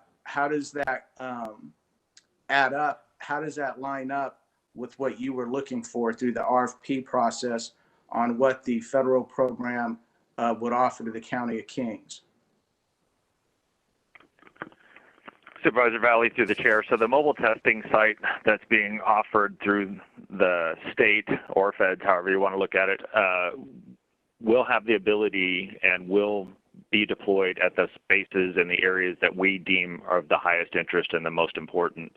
And then we can move them around throughout the county as needed, much like the RFP.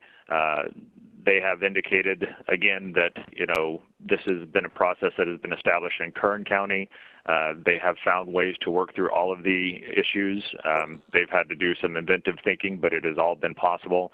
I'm not really 100% sure how to address the trust issue, because regardless of the vendor, we will always have trust issues when it comes to individuals being tested and them considering that they may or may not be being tracked. Again, you know, we do have processes that we can put in place to facilitate that to the best of our abilities, but I don't think we can squash that regardless of what vendor's chosen. Okay, Mr. Chair, obviously any help we could get in this area to help the county get back to our ultimate goal of just opening up schools and opening up our business to full capacity and seeing our economy get going and thriving again. All of this is good. And I'm only asking these questions because Ed Hill, over the last couple of weeks here at our board meeting, has indicated that we do have an issue of widespread infections in our ag area. He labels it as essential workers, but we know that on the west side of the county, that means farm workers, and that means farmers, and that means our ag industry. And so my only questions here, please don't take me as coming off as negative. My questions here are to protect that ag industry. And as we heard an hour ago from our ag commissioner, that's over a $2 billion production right there that we have to protect. And we know that ag industry only stays healthy if the farmers and the farm workers are healthy. And so I have several more questions for Ed, but before I even go down, I would just ask him again today to see if my questions are necessary. Mr. Hill, I'm going to be very direct with you. In Kings County, do we have a problem with the spread of COVID-19 amongst farm workers and amongst our ag section? Supervisor Valley, through the chair, our current highest categories in the business sectors of disease transmission is with food packing, agriculture, and livestock, then health and public health, and then public safety and emergency services. Okay, but I appreciate that. And you did answer my question. So just more specifically on ag on the west side of the county, Mr. Hill, is that an issue that we need to overcome in order to fully get our county back open, to get it out of the purple level that we're in, that on the governor's new dynamics, that quite frankly, we're in the worst level possible, right? And so is this an issue that we need to address on the west side to get our county out of that and get us open again? Supervisor Valley, through the chair, that would be correct. We're seeing that newest spread happening in the agriculture and livestock community. Okay, then, Mr. Chair, with that answer. If I could just correct a little bit here. You keep talking about the west side, and if anybody's driven to the coast, there's no one working along the avenue of the road to the coast. Countywide is what we're going to look at for any kind of testing. We're going to look at the east side, west side, north side. Right now, the biggest focus on agricultural workers is in the produce and the fresh packing area and the dairy industry, which works 24 hours a day, 7 days a week, which is through the dairy belt on the south side of town. So it's just not focused on the west side, because you're going to cause a little bit of disgruntled board members here if you keep focusing on one area, because we're all five here and we all want to take care of all people equally. So just don't focus on one west side, because west side, we got Fresno County mainly is where a lot of workers are at right now. So let's just stay focused on this. And, we keep talking about not being happy with the fact that we don't know a lot about the EOS, the free one coming in here, but I don't know anything about the 4 people that made the proposal to our county yet. I asked 3 weeks ago, I would like to see someone come to the podium or come on site and make me a video presentation of what they want to do. I have no idea. And it seems to me like someone's telling you or lobbying you what they want to do.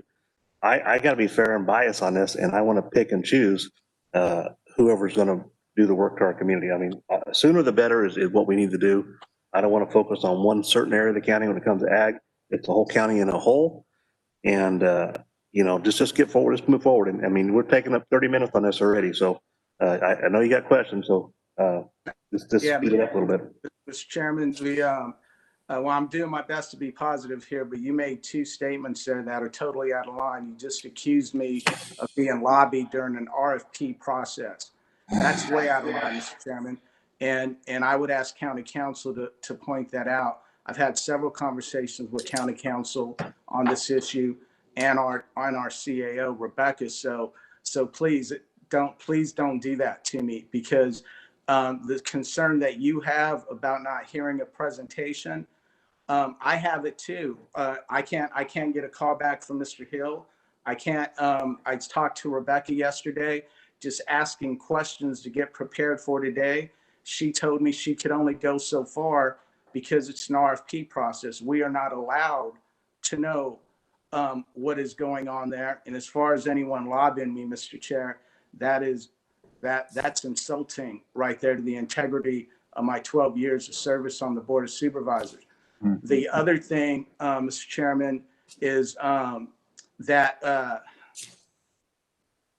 the only reason I refer to the West Side is because the 5 of us voted on July 14th, $1 million in CARES funds directly for Corcoran, Avenel, and Kettleman City. So I agree with you that we have a issue as a county as a whole, and I'm proud to be part of the team and serve with you, Mr. Chair, to protect the whole county. And I believe I proved that going back to the outbreak of this pandemic, and have worked every day extremely hard throughout this whole issue.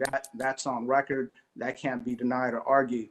That being said, Mr. Chair, I'm only referring because we voted Kettleman, Avenel, and Corcoran as it relates to testing ag labor, which is the west side of the county. So when I asked Mr. Hill if today we still have that issue, when he says yes, that removes option 2 that we were presented on. Option 2 is to return the CARES money, the $1 million, to return that. To me, that's out the door based on the answer of Mr. Hill saying we have an issue on the west side. We have an issue with ag workers and farm workers, and we can't ignore that issue. To ignore it, it doesn't allow the schools to open back up or the businesses and the economy to open back up to 100% capacity. So I'm trying to get to the conversation of taking care of the whole county, which is option 3, which means we keep the CARES funds. We talk about the RFP today. If the board chooses to do that, then Ed could open up 100% and answer any question that you may have, Mr. Chair, and I myself on who bidded and who, well, what could we expect from that? But I do believe to meet this pandemic 100%, yes, we accept what the state and the feds is looking to send us for mobile testing. Kings County, we've always prided ourselves on helping ourselves.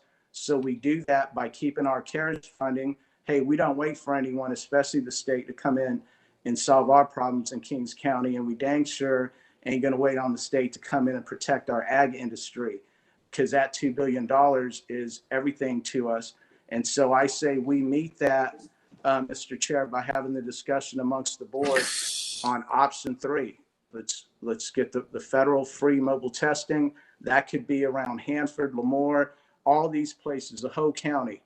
The CARES funds we already voted on, Mr. Chair, is for the west side. So unless you wanted to change that, hey, that would go against all the time we just wasted going to RFP. So that's where I'm at for now, Mr. Chair. Thank you. Mr. Chair. Supervisor Peterson. Yeah, Mr. Chair, in the interest of time, and I've done a lot of research over the last week on this. So I would move that we move forward with item 2 or option 2, which is to cancel the mobile testing RFP that we've done, to use the federal asset, the state federal asset, whatever you want to call it, in this effort. And I don't say that lightly. In talking with 3 of the major, 2 major groups that represent agriculture and processing industries, also one of the largest farm labor contractors in Kings County. They've been required by the state to provide these testing options, free of charge to the employee, no questions asked. You've got your, if you test positive, you're taken care of. The largest, one of the largest in the county, they offered this, and 6 people took them up on it. So we're going to spend $1 million to provide a testing option that may not be used. I think, in the interest of the financial responsibility that we have as a board, this option is being provided to us at no cost, and we should take every option to make it available any place in the county.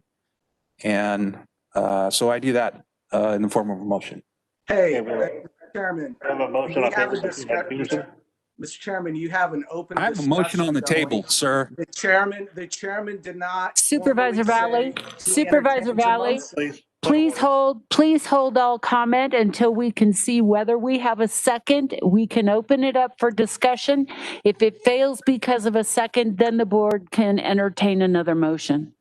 Right now, we have a motion on the table by Supervisor Peterson for option 2 to allow free testing to come in here immediately and start testing our workers as needed.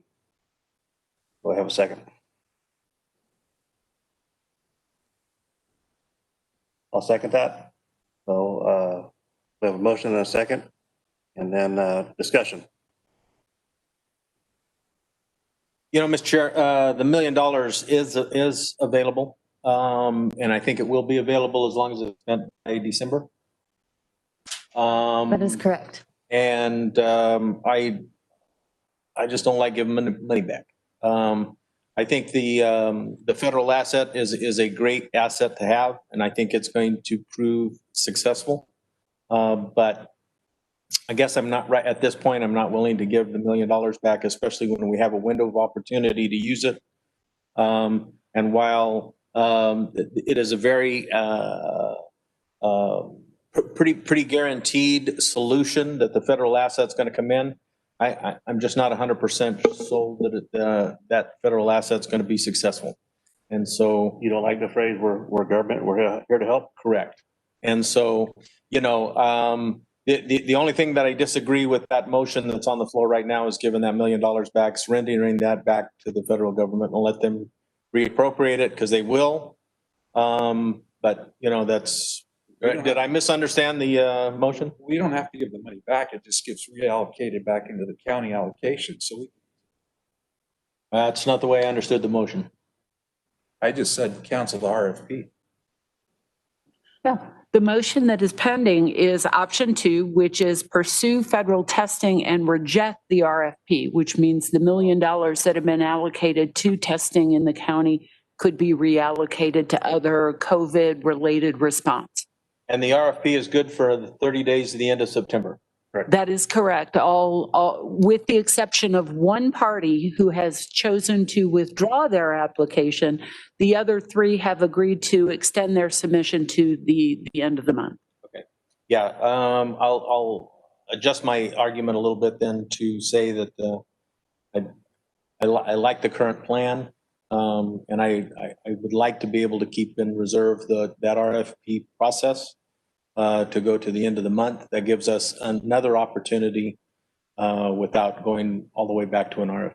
I agree. I think it's important that, we've gone through the RFP process, and the same complaint I made to Ed Hill on last couple times is I would like to see what we're spending $1 million on, or $900,000. Right. I'm not sure. I don't know if they're going to show up here with 4 guys in a minivan, or they're going to have a motorhome they're going to pull up on site and they're going to go our direction. I have no clue what they're going to do.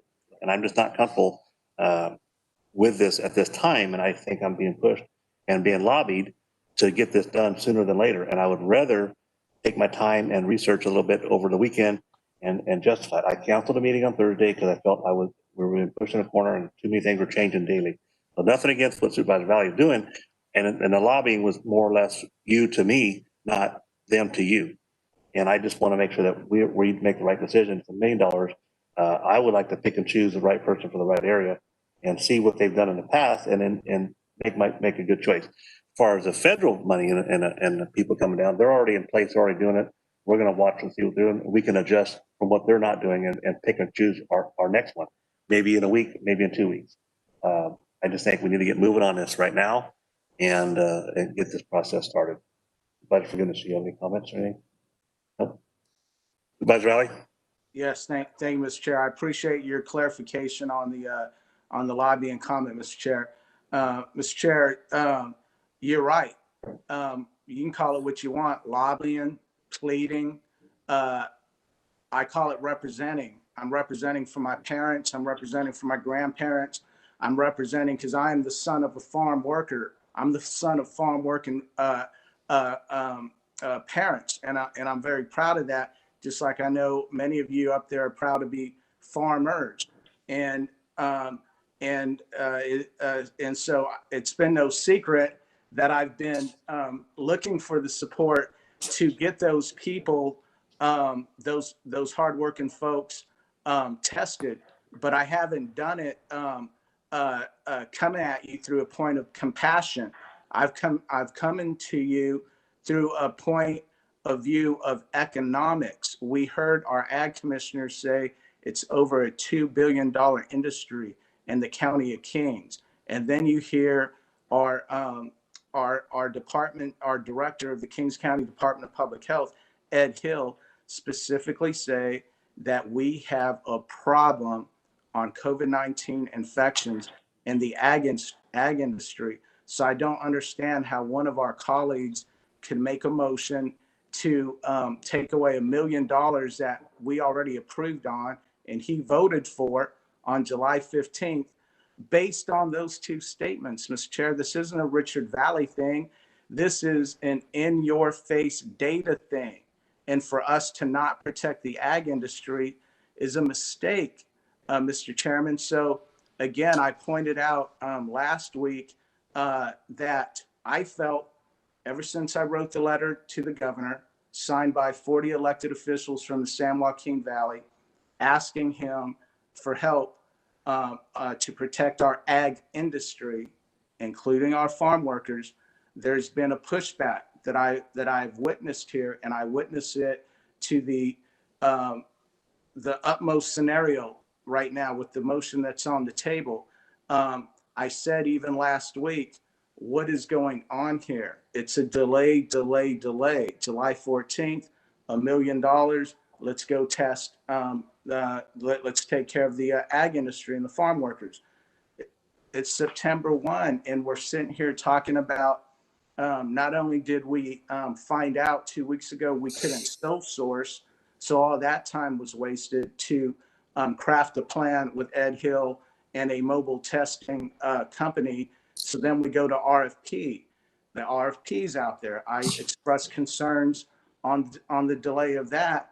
And then on Wednesday or Thursday, when I got the text that you canceled the meeting, the special meeting that we had, that we voted on last Tuesday, out of the necessity of the obvious urgency of the situation with the widespread infections taking place in the ag industry as we speak, the meeting gets canceled. And I didn't understand what was going on with that.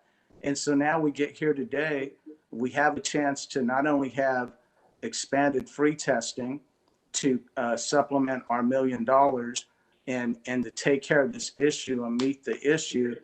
Now I'm hearing a motion from one of my colleagues who is also a former farmer that we don't need to do anything in regards to this pandemic that is here in the county of Kings. I'll just correct you there. I didn't say not do anything, sir. You're saying by I taking said away the money, reallocate the funds.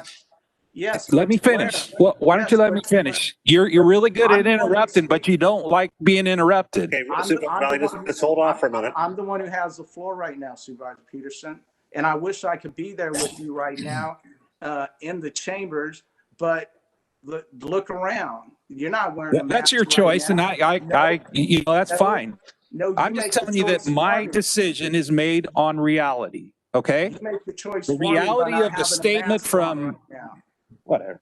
For me to Keep not be talking. there Go right ahead, now. go ahead, keep talking.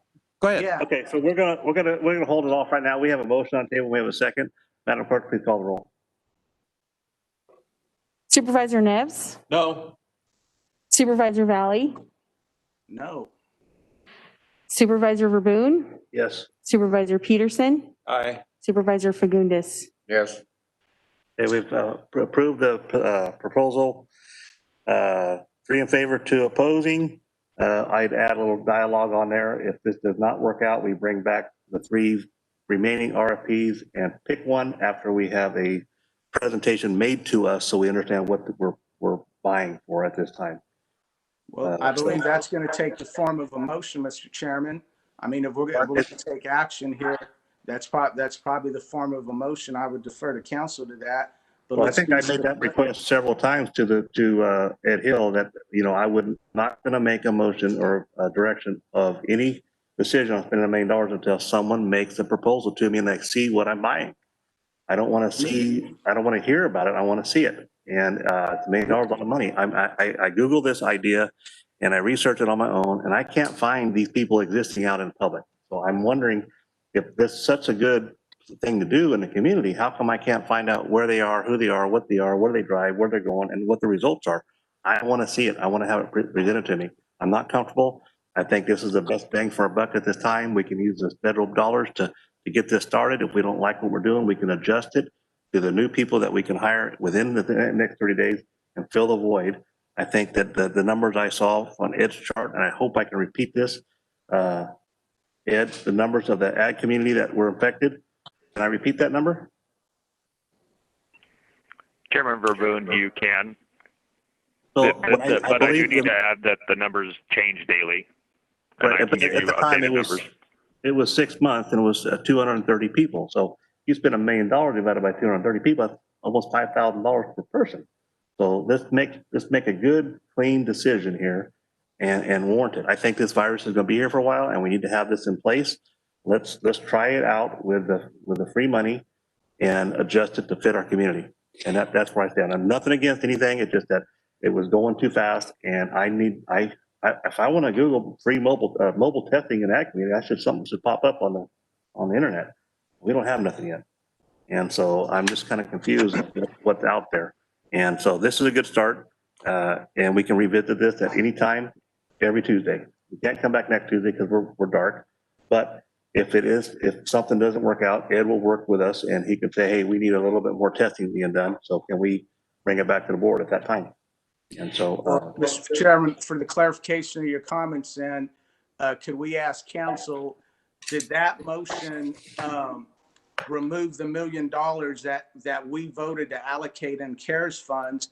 Because if so, then let's be clear about it, because you're saying that we can, you would like to hear who responded to the RFP, but I believe the motion that just passed 3-2 defunded the money that we allocated on July 14th to pay for the RFP. But because when I thought we were going to have the open discussion, I alluded to going down option 3, which would supplement both. At that point, Supervisor Peterson made the motion, which I believe defunds it. So could we get clarification on that? Mr. Chair, to a degree, Supervisor Valley is correct. The motion was to cancel the RFP. If it was the intent of the board to postpone consideration of the RFP and move forward with the federal testing program administered through Cal OES, the motion would have need to be amended. With that said, you may now make a motion to reconsider that element of the motion that passed 3-2, that instead of canceling the RFP, that it be deferred to a future meeting for further consideration, depending on how the federal program plays out.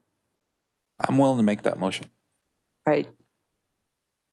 I'll second it because that's kind of what I would like to have that's kind of what we're seen. saying anyway. So we got a motion and a second to amend as presented by council.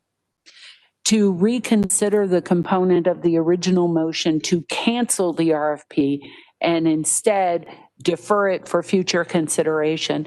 And it would be preferred if you would include in the motion the date. I would assume you'd like to hear about it again on September 15th at that meeting. Today. Very good. And I think in that time, we're going to ask Ed Hill, Department, to monitor the mobile testing site from the feds and find out where we can make improvements upon that with our own site. And is that your motion, Supervisor Peterson? Sure. And Supervisor Neves, is that your second? Correct. With the further clarification as to when the 30 days, because does that 30 days encompass September 21st to take in another week? They were queried on Friday as to whether they would continue their submissions for 30 days from Friday. That was the 28th, so that would be the 27th of September. Yeah, so, just for points of discussion. Might have an emergency meeting. Well, no, or just put it back to the 21st, because the 15th might be busy, because we're gonna be dark next week. And allow that to either be the 15th or the 21st, because we'll still have a window of opportunity with that RFP still being, active. So, The motion, what date? The 21st instead of the 15th, or the 22nd instead of the 15th? correct, yeah, And that's your second? correct. Thank you, sir. Madam Clerk, please call the roll. Supervisor Neves, Yes. Supervisor Valley, Aye. Supervisor Verboen, Yes. Supervisor Peterson, Aye. Supervisor Fagundes. Yes. Okay, 5 in favor. We have approved as presented. Any more discussion? Okay, we're going to move on now to administration. Or did we already talk about the road, we did the roadmap, so let's go to administration, Rebecca Campbell, and we're going to talk about the allocation plan for the remainder of the coronavirus relief fund. Yes, thank you. So why don't we do Hey, can we take a break? Yeah, well, or why don't we do the public hearing, because the public hearing's already way late. All right, yeah, sorry, I wasn't, Yeah, and yeah, this is gonna take forever. all right, we'll go ahead now, we'll move to the public hearing, for 10 a.m. and it's now 10:52 a.m. And we'll do a public hearing, hopefully Mr. Gasca and Victor Hernandez are here. So we have a community development agency and a public hearing. Mr. Good Gasca, morning. you there? Can you hear me? Oh, Victor, yes, good morning. Good morning. Good morning, Chairman Verboen, members of the board. Victor Hernandez, planner for the Community Development Agency. On September 17, 2019, your board authorized the Community Development Agency Director to submit a Clean Water State Revolving Fund application for $500,000 in grant funding from the State Water Resources Control Board. If awarded, the funds would support the county's planning and design evaluation to connect the Lemoore Mobile Home Park located at 18920 West Hanford Armona Road to the City of Lemoore Sewer Service.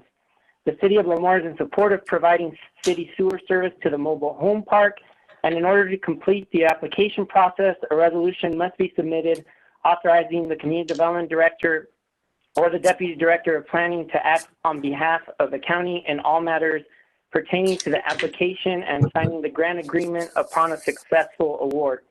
The item before you has no impact to the county general fund, as if awarded, the county would receive approximately $500,000 in grant funding. This is a reimbursement grant, and funds would have to be paid in advance by the county, with the grant being on a 90-day turnaround for grant reimbursement. Based on this information, staff recommends your board hold a public hearing, adopt the attached resolution authorizing the submission of the grant application and authorizing the Community Development Director or the Deputy Director of Planning to act on behalf of the county in all matters pertaining to the application and signing the grant agreement upon a successful award. This concludes my presentation unless there are any questions. Thank you. Any questions or comments for Victor? Seeing none, we'll go ahead and open up a public hearing. And do we have any responses or any questions out there when the public hearing is on? Nothing? Okay, we'll go ahead and close public hearing. Move is presented, Mr. Chair. By Supervisor Neves, second by Supervisor Fagundes. Madam Clerk, please call the roll. Supervisor Neves? Yes. Supervisor Valley? Aye. Supervisor Verboen? Yes. Supervisor Peterson? Aye. Supervisor Fagundes? Yes. Okay, we have approved 5 in favor, and we'll go ahead and close the public hearing, right? And we're going to adjourn for 5 minutes and come back at 11 o'clock. Thank you.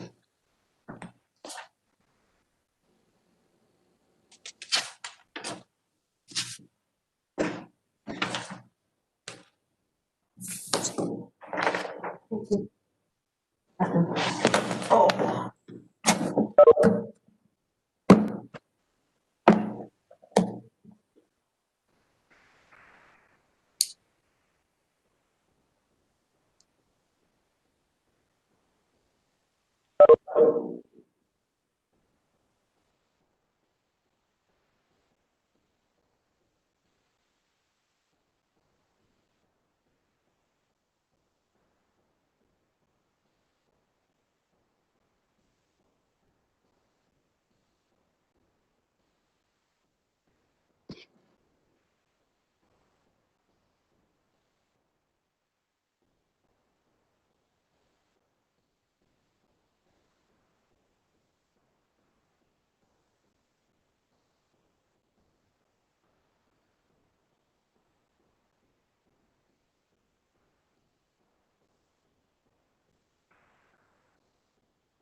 You want to do item number 2 first? F2? Whatever your pleasure. Because this one's going to take a while. This one will probably take a while. Yeah, let's just get fire chief. Okay. Okay. We ready to go? We're ready to go. So Melanie, we on? Okay, we're back online and it is 11:01 and we are going to skip item F1 for a minute and go to item F2 and get that out of the way. So Ms. Campbell. Yes. Thank you, Mr. Chair, members of the board. So this item is an appointment of an interim fire chief. The fire chief position was vacated on August 21, 2020. It is requested to appoint William Lynch, who used to be the county's fire chief before our last one, to the position of interim fire chief, and that would be requested to be effective August 25th of 2020. The position is recommended to be paid at an hourly rate of $65.13 per hour and work no more than 960 hours annually. So with that, I would request that your board confirm the appointment of William Lynch to the position of interim fire chief effective August 25th and set the compensation. Mr. Chair, if I could, thank you. If I could just ask the CAO to supplement that with the benefit package that Mr. Lynch will receive, if any. There is no benefit package. Okay, any questions or comments? So move. Moved by Supervisor Neves, second by Supervisor Fagundes. Madam Clerk, please call the roll. Supervisor Neves? Yes. Supervisor Valley? Aye. Supervisor Verboen? Yes. Supervisor Peterson? Aye. Supervisor Fagundes? Yes. Okay, 5 in favor. We have approved the interim fire chief as William Lynch. Okay, we'll move on now to item number F1. Ms. Campbell. Thank you, Mr. Chair, members of the board. This item involves the Coronavirus Relief Funds Plan. The California Department of Finance released the information on the evening of June 30th regarding coronavirus relief funds for counties. Your board authorized the CAO to sign certification of those funds on July 7th, that the county would comply with federal and state health orders and guidance related to the COVID-19 emergency. On August 16th, we received notification that we would have to provide our first status report on September 4th. And last Friday, they actually released the guidance and our department director of finance and myself was able to sit in on that webinar and learn about how we're going to have to submit the information. So today, originally we came to your board on July 14th with a plan for the coronavirus relief funds. And the county is expected to receive $15,662,000 in coronavirus funding or CRF funds for eligible COVID-19 costs. On July 14th and also previous to that, your board had already appropriated $12,020,075 in COVID-19 related costs. The state has provided us with 2 installments. The county's received 2 payments totaling for a total of $5,220,584. And that was 1 payment in late July and 1 in late August. The county will receive a 3rd payment towards the end of September in approximately $2.6 million. And then the final payment is projected to come towards the end of October. And that is estimated to be approximately $7.8 million. So funding was provided by the federal government to address the COVID-19 pandemic. I want to go over your board eligible expenditures for these funds. So these are expenditures that are necessary incurred due to the public health emergency. The report is requiring that we provide all of our expenditures to date. It's requiring us to provide projections. And then they also want to know what the cost is, what we project the cost is to respond in full, not just with these funds, but in full for the total pandemic response costs. So we're working at that right now. So examples of expenditure categories for these funds, and there's a long list. It covers administrative expenses. An example of this would be the administrative expenses to perform the audit that this is going to require. Budgeted personnel and services diverted to a substantially different use. We do have a large number of employees working on the pandemic, so those costs are eligible for reimbursement and also full allocation. COVID-19 testing and contact tracing is eligible. Economic support, other than small business housing and food assistance. Expenses associated with issuing trans. Also, facilitating distance learning is eligible under these funds. Food programs are eligible. Housing support is eligible. Improving telework capabilities of public employees.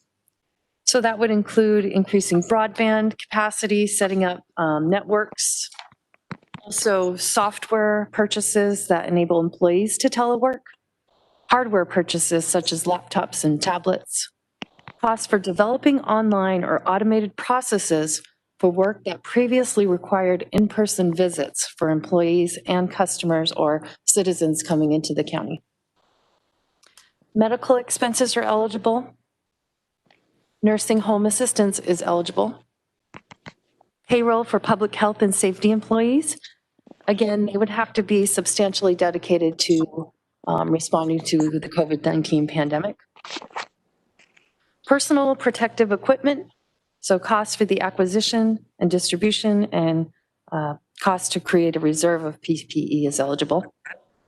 Public health expenses, so costs for communication and enforcement, costs for acquisition and distribution of medical and protective supplies, sanitation services, costs for disinfectant of public areas and other facilities in response to COVID-19 emergency, costs for public safety measures undertaken in response to COVID-19, costs of providing sick leave and paid family and medical leave to public employees to enable compliance with COVID-19 public health precautions. Also, costs of care provided to the homeless population to mitigate the COVID-19 effects and enable compliance with COVID-19 public health precautions. Improvements to facilities to help comply with public health guidance, such as floor markings, automatic doors, plexiglass, and the public counters. Another category is small business assistance is eligible for reimbursement under this funds. Unemployment benefits, so unemployment costs that are reimbursed by CARES Act. Workers' compensation costs, increased workers' compensation costs to governments due to first responders and critical health care workers that contract COVID-19. And then there's other items as well. So I just wanted to make sure I covered that with your board. We originally came to your board on July 14th with an allocation plan. Included in that was related expense reasonably necessary to function as a government here. So on June 9th, your board did approve adding 9 positions to the Department of Public Health using CARES Act funds. On July 14th, your board approved a framework and a plan for the county. So on page 4 of your agenda item, there is a table outlining what's been approved. So I just want to cover that real quick. So the 9 full-time positions, that was approximately $701,000. Your board approved that on June 9th. Economic support for the County of Kings residents and small businesses in the amount of $5 million. Your board approved that appropriation increase on July 14th. Health agency support to combat the spread and illness of COVID-19, approximately $6 million. The board approved that appropriation on July 14th, 2020. And then $250,000 to go towards FEMA match of Project Room Key. was approved on July 14th.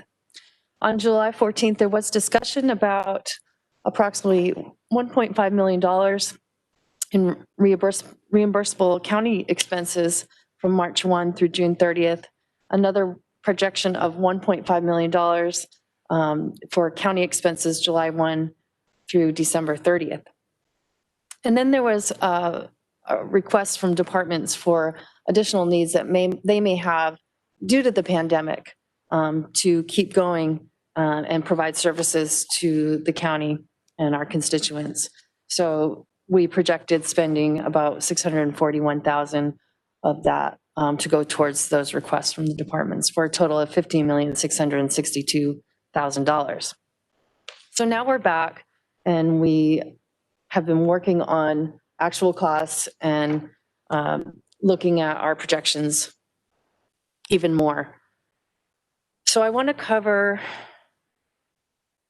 first I want to cover where we're at today, and also I want to talk about our recommendation for some new costs that the departments requested.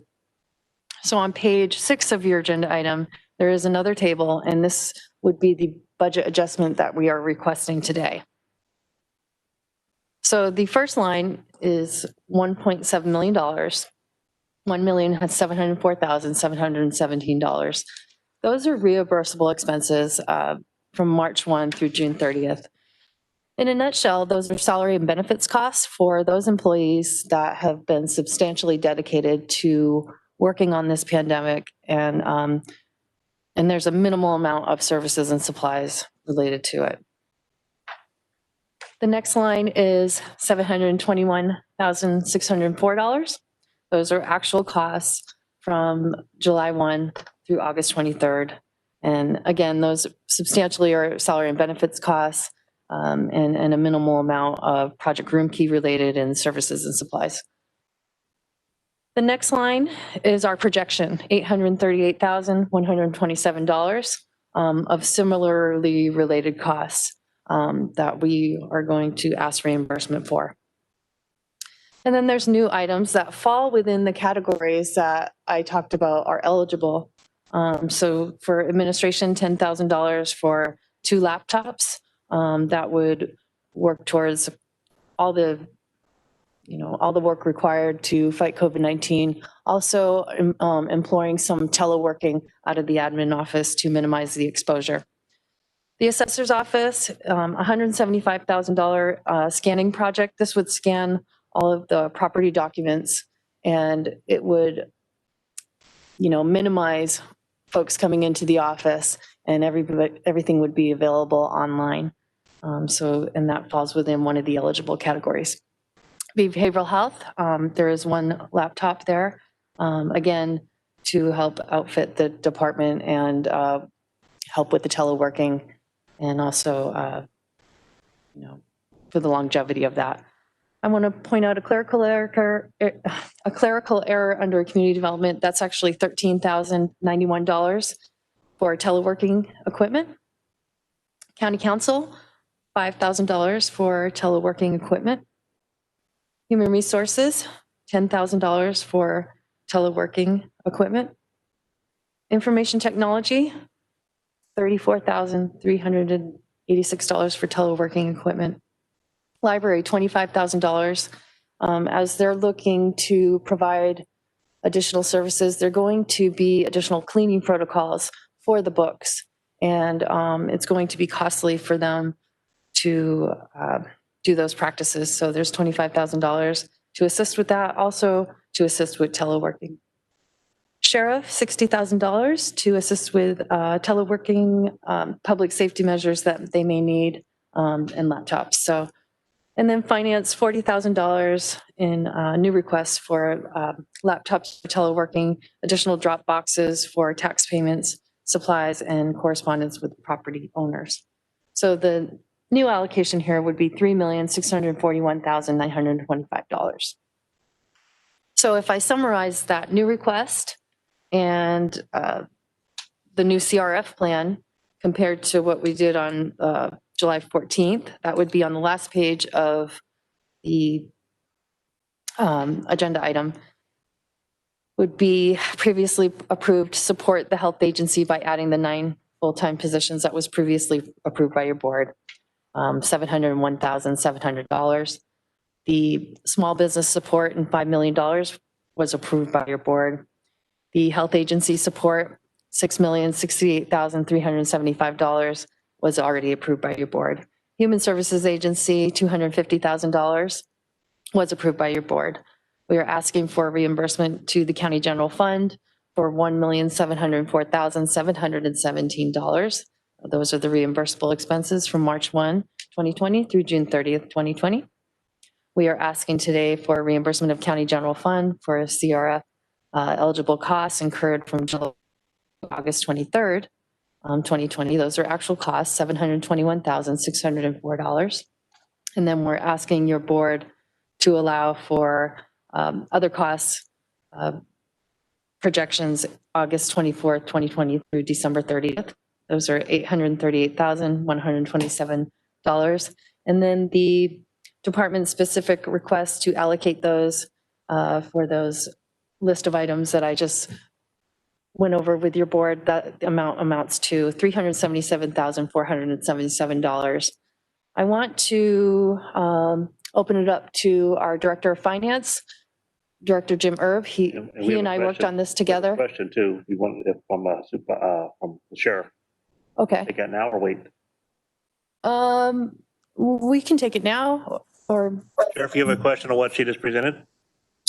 I do, and it might actually fall into what Jim can comment on as well. It's a finance question. Okay. You want to wait till we're done? Now, if I put it on his brain, maybe he can just cover it. We obviously have put in for some teleworking equipment, et cetera. But in the meantime, I mentioned a couple weeks ago that I do have staff that are actually, out of pocket now, where they're having to hire people because of COVID to basically be, homeschool their kids. Is it possible to incorporate something where those staff members that I have, the vast majority, 99%, do not get to telework, where we could ask them to track their COVID costs for hiring, a nanny, a babysitter, a homeschool teacher, and incorporate that for these, first responders that don't get the option of teleworking? It just doesn't seem like as equitable playing field where we have staff that get to work from home while their kids are going to school, but then we have staff, and I know I'm not alone, we have staff that don't get to work from home and have to come to work and are now having out-of-pocket expenses to pay. And so I just throw that out there because it would be sure helpful, even if we had to have staff track it, it would be sure helpful to at least give them the option, those that don't get to telework, to not take a loss in money because of this, where they don't get to work from home. Thank you.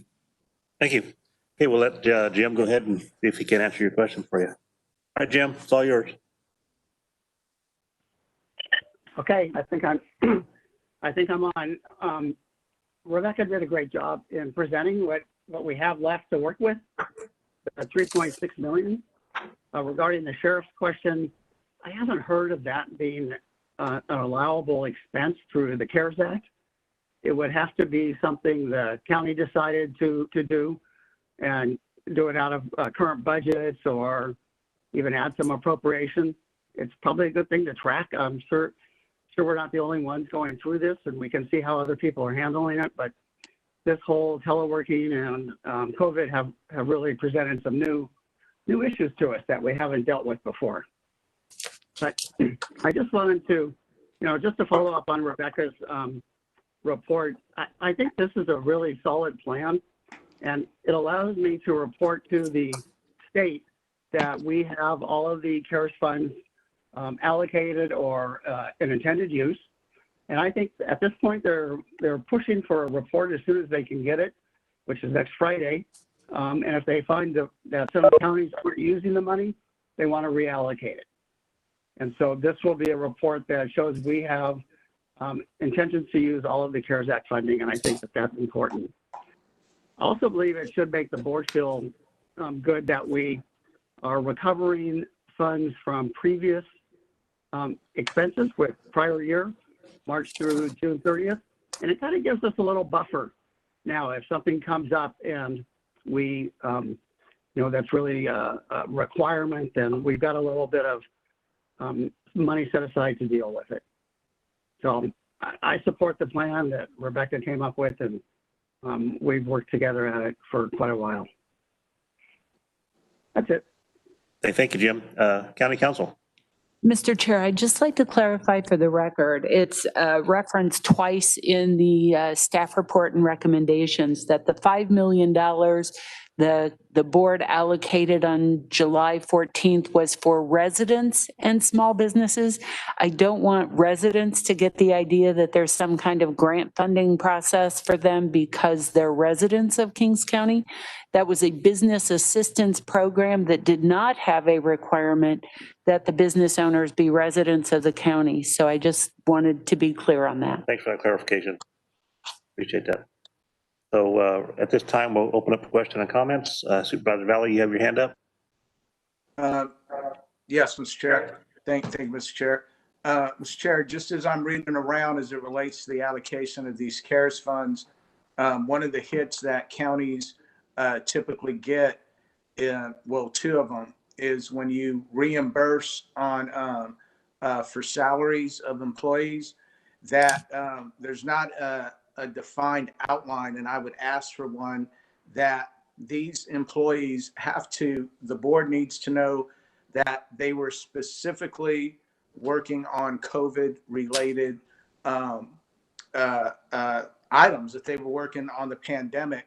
And so a lot of the stories that you read online, they'll point out like firefighters who their salaries were covered, but can you say that the firefighters were, for that whole shift, were working on COVID, or for public safety officers, for example, if on my shift I didn't do anything COVID related, but I got paid 8 hours through this reimbursement. So again, I have a few questions as I outlined to you this morning, Mr. Chair. But that is the first one. If Rebecca can note that to answer that, and then the second one, Mr. Chair, is I wanted to ask, when we voted on July 14th to start the first half of the CARES allocation, we had committed as a board to come back mid-September. We were going to take up the small business grant, see where the dust settled, and if there's any monies within that program that needed to be moved around to different parts of the county, et cetera. That I took that we were also going to get an opportunity to further discuss the remaining CARES funds. So we're doing that this morning. Talking to Rebecca yesterday, she tells me that we have to do this today because the state has given a September 4th deadline where she has to attest that we have these funds 100% allocated. So I asked her, since the board is being rushed this morning, I asked her how long in advance was she aware that there's this September 4th deadline. She said she found out about 2.5 weeks ago, 2 weeks ago, but she told me yesterday about it. And I'm one of 5 decision makers on this money. And I want it for the record to be noted that I'm being asked to be rushed. So I don't know if my other 4 colleagues of you gentlemen were made aware a couple of weeks ago or even a week ago that this September 4th deadline was there. But I just learned about it yesterday, Mr. Chairman. And to me, that makes it difficult to make a educated, highly important decision here. So those are 2 things, and I'll stop for now, Mr. Chair. Thank you. Want to answer that? Sure. On the first question, the COVID-19 related time. So when the pandemic hit, we actually had our programming company come in and create a code that all of our employees could track their time to. Even, some of the overtime that we asked FEMA to reimburse because they won't reimburse regular time, we set up a code for that. So all of our employees have, if they've been working on COVID, they should be allocating their time to that time code. And that's where we are pulling the information from. On the other, I have been notifying your board upcoming agenda items for the last 2 weeks that I would be bringing an item on CARES Act. I didn't talk about the details of the requirements. I just received the actual what we're supposed to do last Friday. I just knew that we had to report September 4th.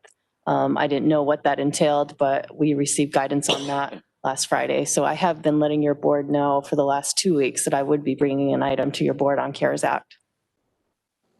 Okay, Mr. Chair, in the essence of time, and I'm thankful to hear that if questioned or audited, that the board is backed up by the reporting process for CARES funds. Good job on that, on the employees and the coding of that. I appreciate that. Mr. Chair, in the essence of time here, could I ask County Council this, and then I would like to present it to the board.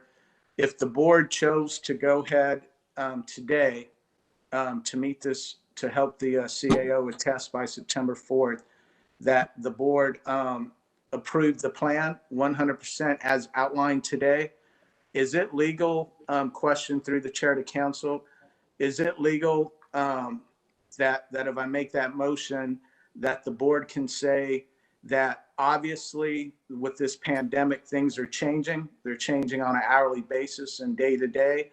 That is it legal to say, okay, we'll allocate these funds today, but direct the CAO not to authorize any actual payments because the board may need to come back in 2 weeks and say, well, these department specific requests, maybe we can find another way to fund them, but this is $377,000 that the board needs to direct to the pandemic care. Is it legal to move that way? Or if we in fact pass a motion to allocate these CARES funds as presented, are we locked in? And that's my question, Mr. Chair. Thank you. Supervisor Valley, to your question, it is my understanding that this September 4th deadline is for the purpose of assuring the federal government that we will be able to spend all of our allocated CARES Act funds by December 30th. So we need to show that the board has taken action to set up an allocation for spending, which will give them some comfort that we will meet that deadline. Consequently, it is my opinion that just because the board makes an allocation by September 4th, it is not the federal government's intention that we be bound to that, but instead that we adapt to the needs as they arise between September 4th and December 30th when the full amount of funds needs to be spent. This is very similar to the question that was posed a bit ago regarding the $1 million in mobile testing funds and whether if the board deferred consideration on whether to pursue the RFP and use its CARES Act funds or to use the federal Cal OES funds, if those funds could be reallocated. And my answer was the same then, that if the board changes its mind on that reallocation, so long as those funds are spent by December 30th on appropriate allowable expenses, they will not need to be repaid to the government. Okay, thank you, Council. Then, Mr. Chair, I'm gonna back off and give my colleagues an opportunity for their discussion. But when you're ready to entertain a motion, Mr. Chair, I would like to present something to the board based on the answer that Council just gave. Thank you, Mr. Chair. Okay, any further discussion? No, I guess another question for council and when we look at the timing of how we've tried to allocate this funding, it's all been impacted by the governor's unwillingness to allow this money to flow, which it was intended to do at the time it was, presented to us, and only the cities over 500,000 got it. He chose to set on it. So, from the standpoint of us looking at each other and said, why didn't you 2 weeks ago or 3 weeks ago? I mean, I get that. But from the aspect of recourse, there's always, I think this guy needs to be stood up for what he did. And if we don't have the time to, use this funding because of the limitations that were placed on us, I think we should have recourse to the state, legally. And, I mean, I certainly am not gonna sit back and watch it, I mean, whatever occurs, I mean, the $1 million that we talked about with the testing money, that should be easily reallocated if need be to whatever issue we have related to COVID. And beyond that, I think we have a great standing with the federal government and the way this was allocated to us or withheld from us until, just recently.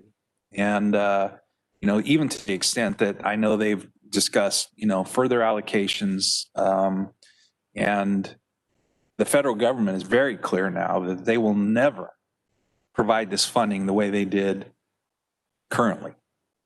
It was never intended to be withheld by the state. It was intended to go to the communities that it was intended for. So,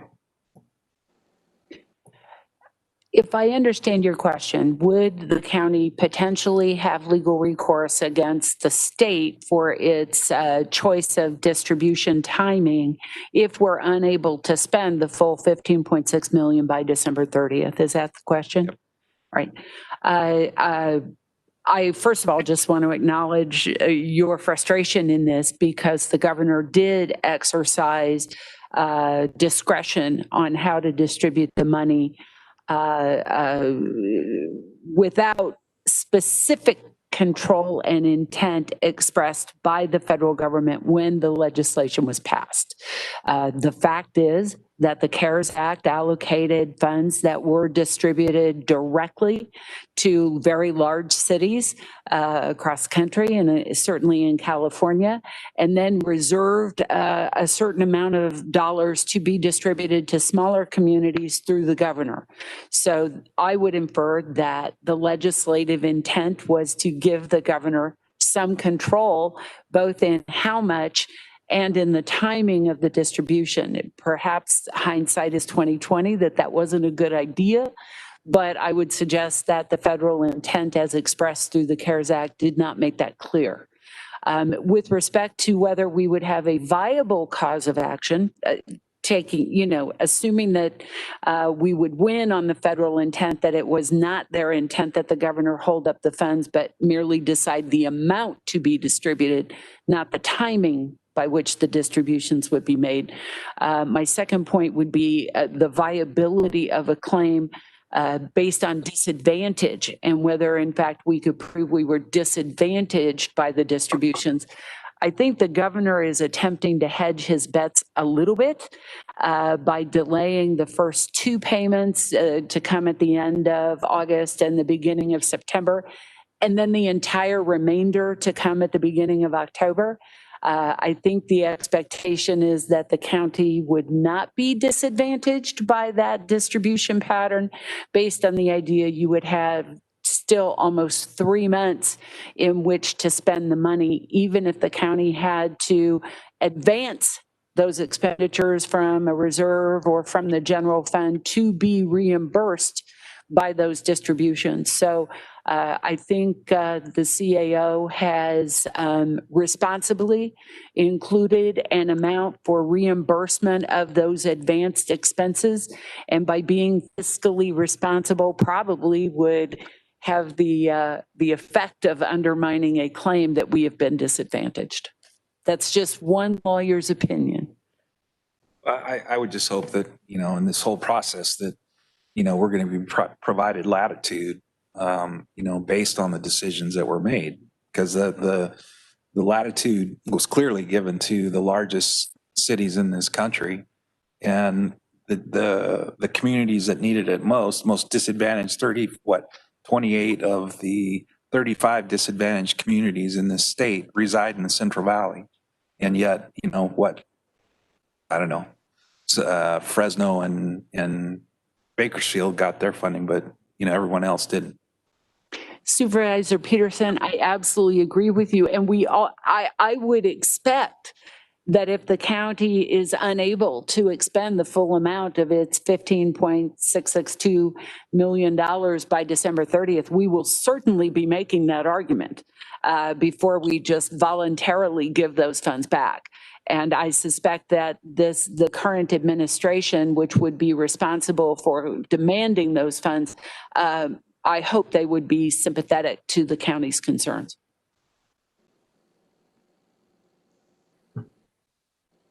I could add, I know that when it first started on March 19th, I was working with Rebecca Campbell in her office, and she reached out and started tracking this immediately, which is very important. Even though we didn't know we were going to get reimbursed for it, she started keeping the expenses separate. So we have these numbers and they're firm numbers. So thank you for doing that. That's important that you were on top of it at that time and not waiting for the government to offer money before you started tracking it. So we got that on our side. So any further discussion? Just one question, Mr. Chair. Some of the fixed assets, are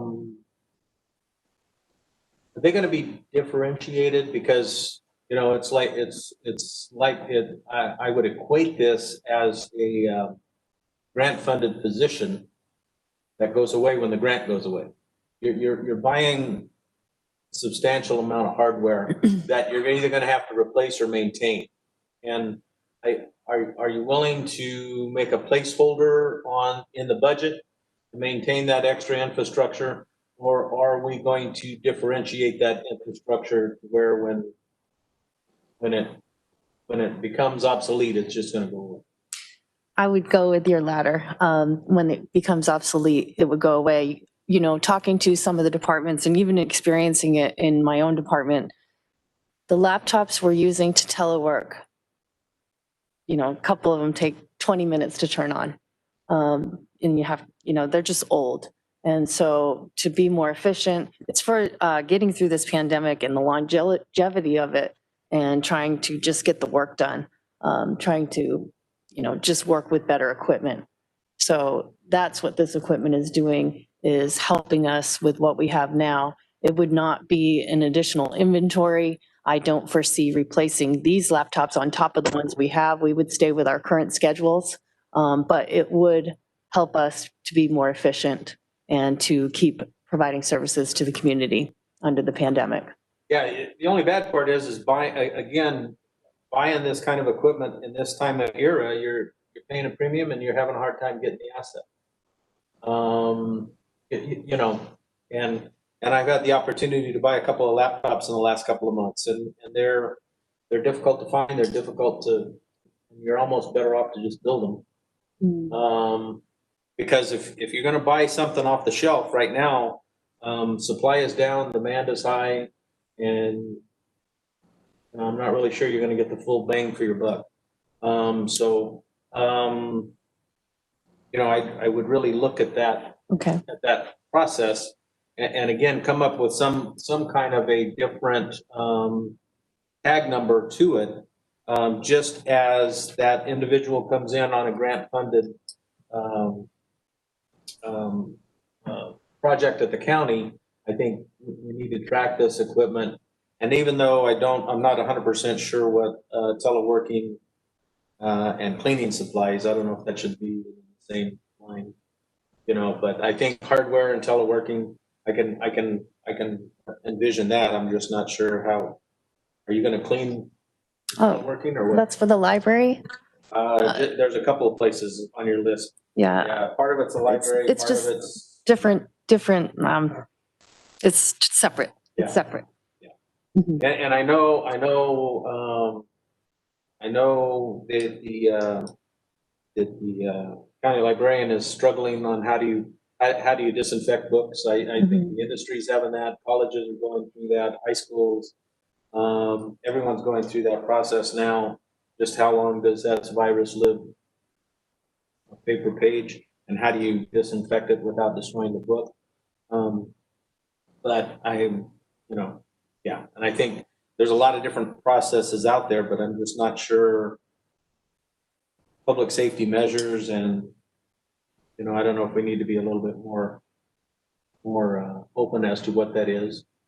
Are we talking about just wiping it down with a wipey, or are we talking about Some people have been putting books in microwaves, which hadn't worked out very well. You know. No, there's lead in the ink, man. Exactly, you know, and so, you know, we need to kind of, I think, and again, and I don't know what that process is. I know they're trying ultraviolet light, I know they're trying many different, different things, and it just kind of bothers me every once in a while when I see cleaning supplies and I'm just not what that is. Okay. That's, you know, if that's alcohol swabs, if that's some kind of a, you know, process antiviral, ag industry's been using antiviral and stuff decades.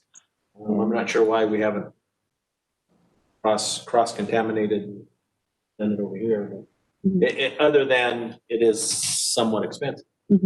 If you're, And this virus can be controlled with just regular soap and water.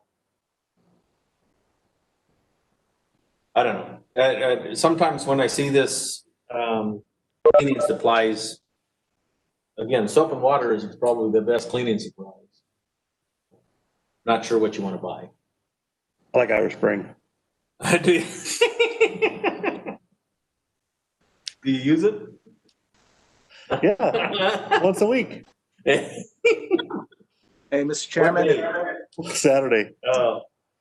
Supervisor's got his hand up. Are you finished? Yeah, I'm done. Okay. Thanks. Supervisor Valley? Yes, Mr. Chair. If you're ready to entertain a motion, Mr. Chair, I'd like to present something to save a whole lot of time today. I'll believe it when I see it. Okay, because I got a lot of questions on this, and I would probably be a no vote on what we're currently being presented with. But based on County Council's answer, that we could go through the motion today to move this as presented.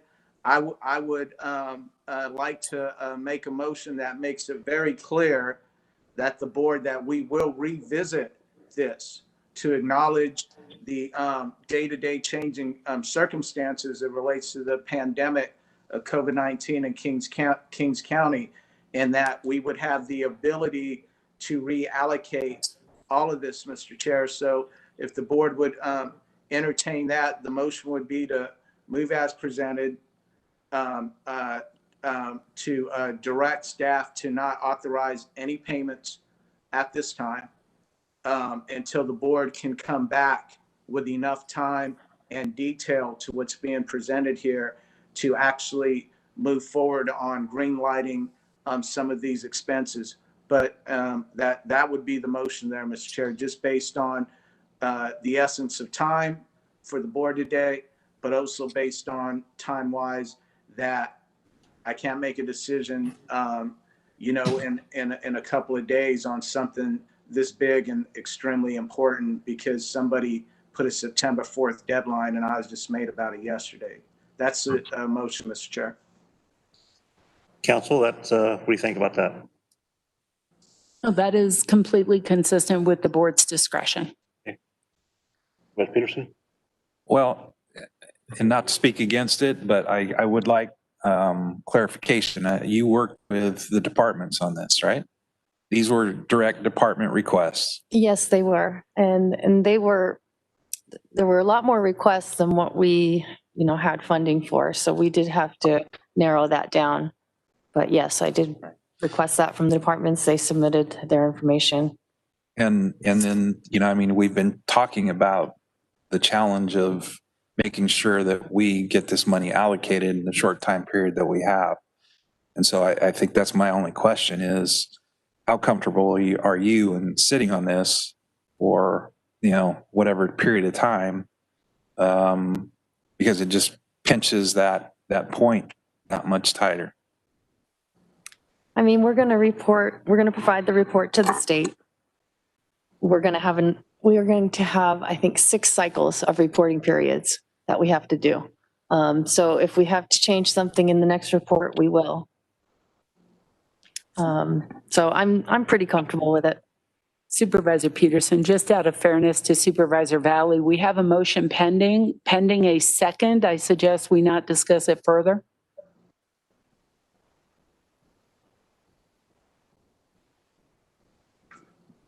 What was the motion again?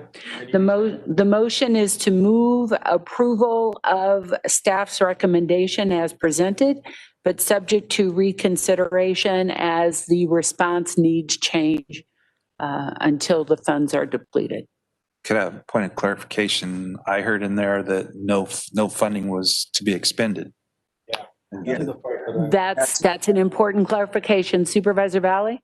Yes, no, that was the motion because I believe that when we come back mid-September, the date that Lance Lippincott is due back to update us on where the dust settled on the small business grant, that I think that's a perfect day to take this back up, you know, just because some of the options, maybe Lance comes back and says, hey, you gave us 5 million.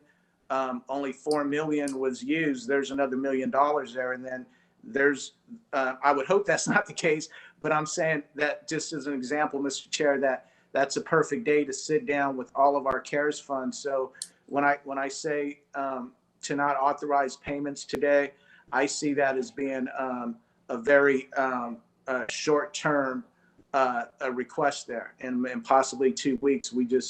We take this whole thing up and we green light the whole thing.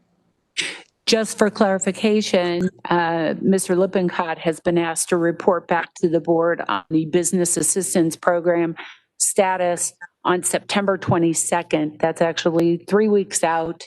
And the motion, as just clarified, would mean no CARES Act funds could be spent on this additional allocation between now and September 22nd.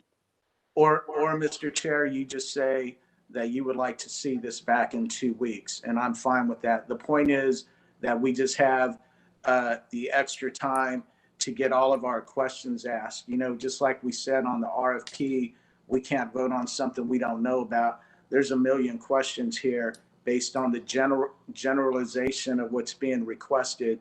And I don't want to hold the board up here today. That's why I'm trying to do a motion to save time on that. But that is a motion. I hear you. But on this, you know, I've been working with the department heads. I kind of understand what they've been trying to get through and how much expenses they spent out of their normal budgeting. So to me, it's not new. It's just, you know, I don't know. I don't want to micromanage my department heads. But we have a motion on the table. I'm getting a finger here. So Clarification? Yes. Okay. I have a clarification question, if I could ask. yes. So those are for new expenses. For all of the funds that have already been spent and then we're asking for reimbursement for, I would ask the board, does the motion separate the two? You would not ask the board, you'd ask the maker, which would be Supervisor Valley. If I could clarify that question. So on this budget item that we're going to approve, some of this has already been spent. Correct, all the way. You don't have that separated here. So to the motion. We do have Supervisor Valley. What about the expenses that have already been expensed out and paid? No, yeah, Mr. Chair, that's a good question. And I spent time with Rebecca on this yesterday, but she's reminded me that I did speak to Congressman TJ Cox over the weekend specifically on this to get some background. And so just like the governor is holding up, I 100% agree with my colleague from District 4. Yeah, the governor's holding up those monies. But the HEROES Act, right? That money's being held up by politics in DC. So in a perfect world, as Congress has passed the HEROES Act, we would have that money today, Mr. Chair, and that money is 100% allocated to make counties whole. So if we had that money, our CAO wouldn't be asking us to spend millions of dollars in CARES funds to reimburse the county and make it whole. So I'm hopeful that with the essence of time, maybe that changes too. And we in fact know that there's a HEROES Act allocation coming, and that frees up this CARES money. But when you look at Rebecca's outline here today, to be more specific to your question, on July 14th, when the board voted on the first allocations of CARES Act, she had from the date of March 1 through June 30th at the county reimbursements being 1.5 million. That's in our backup memos from July 14th. Today, she has that same time period from March 1st to June 30th being $1,704,717. So again, a ton of questions there, Mr. Chair. And I'm trying to spare the board that today with the motion. So again, the motion is to hold off for the 2 weeks on any payments, and we come back in 2 weeks. And as the 5 decision makers, give us time to educate ourselves and work with staff that we all get a chance to get our questions answered to make a sound fiscal decision, Mr. Chair. Thank you. So we have a motion right now, and we can bring it back within 2 weeks for further evaluation. But we need to get this done today to be compliant with the state, correct? Yes, we do need to submit a report to the state on September 4th. Do I have a second?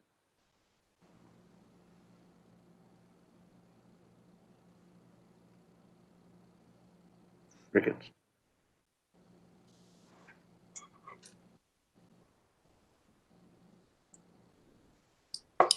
If it fails, Mr. Chair. Then I guess we got to have a discussion on what we're being asked for today, and I would ask you to allow me some time for some questions here. We have just a question. Do we have a second before? I'm still confused. So, I mean, it's a big ask, but go ahead. Yeah, so with respect to what we've classified, we have spent the money or on the allocations for the, and the whole discussion about cash flow and making sure that we have funding available. I think, those were approved expenses that should be reimbursed. And that your question was right on. And how do we divide what we have committed and what we intend to commit? So looking at the monies that we've already expended and that we're going to continue to expend because we cannot stop payroll. We are trying to seek reimbursement for those costs because we are allocating our time. If we're working on COVID activities, we are marking that down. We're doing tracking on that to talk about all the activities that we're doing during that time period. Part of this $1.7 million, a lot of it is actually time that health and law enforcement staff that coded at least 4.8 hours or more per day, we're seeking reimbursement on. Also, there is COVID leave. The county has to require, we've had cases within the county, they are entitled to CARES Act leaves. That was a new cost for the county. We are having to provide that time plus the benefits on top of that. So that is a cost that we are seeking reimbursement for. There's minimal professional services. The costs that we had to set up those COVID-19 tracking, we wouldn't have had to do that if we didn't have the pandemic. Also, there's some other additional supplies. So those were all reimbursable activities from March 1 through June 30th. Mr. Chair, Am I answering your question? No, I think there was a time necessity for some of these expenses to be paid. And to say we're going to withhold all payments until there's some sort of further discussion about, what is in and what is out. I think it needs to be differentiated and paid. And so council. I have assumed thus far, Supervisor, that you are asking these questions in order to determine whether you are willing to second the motion. Mr. Chair, it's up to you to determine whether there is a viable motion pending. If it failed because of a second, then the board can entertain another different motion. I get clarification. Mr. Chair, I'm willing to modify. But those questions would be asked of the maker of the motion and what his intent was. So I'm just asking, Mr. Chair, are you prepared to make a call? Did the motion fail for lack of a second? No, we still got clarification. He's got his hand up. So how's the maker feel about adjusting it? Yeah, Mr. Chair, the CAO's got a fair question there. And I thought about that. So I'm willing to modify the motion if I could just get her to clarify, Mr. Chair, that what I pointed out. What caused the $204,717 increase today that wasn't noted on July 14th when she only asked for 1.5 million for this period? So if we could hear that, that would make a big difference there. Sure. Thank you for the question. So gearing up for July 14th, that was very quick as well.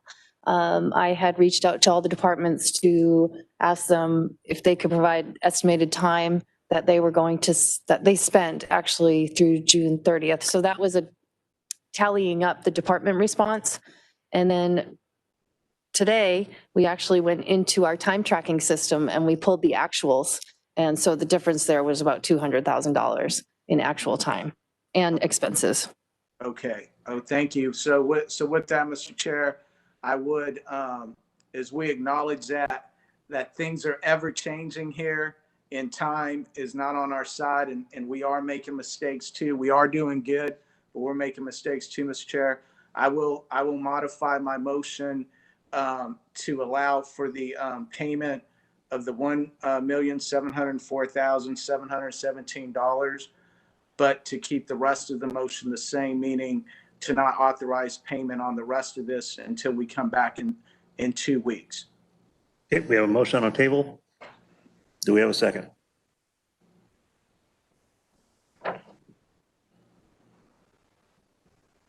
Second's going to die the lack of a second. And further discussion.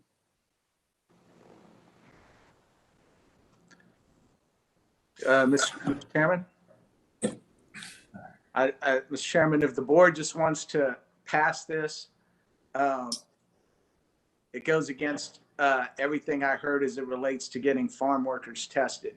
It goes against the arguments that were made by the board on needing details, needing time, let's delay, special meetings being canceled, and then the CAO just types up this memo and we're going to allocate our CARES funding.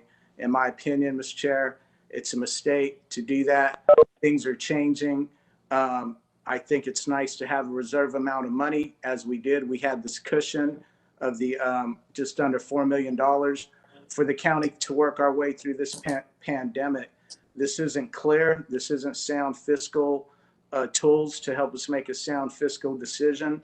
In my opinion, Mr. Chair, I mean, it's as simple as that. I got a ton of questions here that I didn't want to ask, but if that's what the board wants to do, then I'm not going to fight it anymore, Mr. Chair. I'm trying to do a job here that we're being asked to do. We are the 5 decision makers that people are looking to through a pandemic. We are never going to be in this position again the rest of our careers where we are going to be asked to step up to the plate. I'm just trying to step up to the plate, Mr. Chair. Thank you. I'm going to leave it alone. Thank you. I know that this for me is not new. I mean, I've been working with staff since the beginning and worried about the expenses of the county. So I don't feel that I'm getting blindsided here by what's going on. I fully understand. If I didn't understand, I could call anybody here on this sheet and ask them a question of where they think they get off by asking for money for this expense. It's a lot of money at the end of the day, but it's a little bit here and there. You know, we've been at this 6 months, so we need to be compliant with the state by the 4th, or we don't get any money, and we got to show proof that we can pay it back. I don't know if you guys want to separate it out by what's paid can get done, and what hasn't been paid we can review it some more. I think that's what Supervisor Valley asked for the first time. The board's discretion. Ms. Campbell. If I could point you to the last page on the agenda item, you can see there that what's been paid is the $1.7 million and the $721,000. Those are the reimbursements we're requesting all the way through August 23rd of 2020. What's not been paid, but some of those expenses will continue. We're not laying off our employees, and we're going to still allocate time towards the pandemic. So That is the 838,000. And then the new requests are 377,000. Well, I think this virus is going to be here. I said from the beginning, it's going to be 2 years. We still don't have a virus. The medical field has done nothing but other than test and separate until we get some kind of a cure. This will be here for quite some time. So we're going to probably have more fun. I mean, if the heroes money comes down and, anyway. Well, I haven't seen, Sorry. I haven't seen any allocation directed towards county government through the HEROES Act, right? That was, through the CARES Act funding, there was dedicated funding, but I haven't seen anything other than specific to, the people, affected. And I mean, there's been a lot of discussion about it, but at this point, there's no direct funding to, counties, and there may be some to states, but I think that's all. You're right. I still think we should be moving forward with, I mean, you took the time to make valued discussions with department heads on impacts to them. I mean, I fully understand the challenge with the computer thing. Through the Air District, I was provided an iPad. The old iPad I had, I mean, it couldn't download diddly. Mm-hmm. The new one, I mean, it's lickety split, as long as you have a connection. So there is value in using that time wisely. And I think, the process that you went through to validly question our department heads' request with respect to what are their needs and how is that going to impact us beyond the date of this funding. And so I think, while I agree that there's going to be some funding that's going to change, and I think you need to file this report, but with the thought that, we are going to be able to, we will definitely have to make adjustments through this process. And there will be funding that will be used, and there'll be some that simply for whatever reason, they can't find a computer, I mean, you can't find a vehicle right now to buy in this, in this local area. I mean, there's challenges out there with the whole supply chain, but I do believe that we can't wait until the 11th hour to, and I know that wasn't the proposal today to wait till the 11th hour to wait, a few weeks, but I think there are clearly expenses that we need to move on with and get, staff and departments the tools that they need to get through this currently. And so I don't know I haven't done that in the form of a motion, but I don't know if you have a recommendation how to make that fit into your proposal that you have. If I could just offer a clarification, if the board were to move the presentation as presented, you would still have discretion to reallocate virtually anything that hasn't been expended, but that would include some of the 838,127. It would include 377,000 if you decided later that the department requests could be funded another way, or you just didn't want to fund them.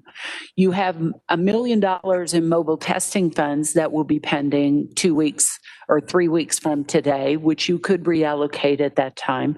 And in addition, you will be revisiting the $5 million in business assistance, depending on how that program has panned out. You may have additional funds to be reallocated there.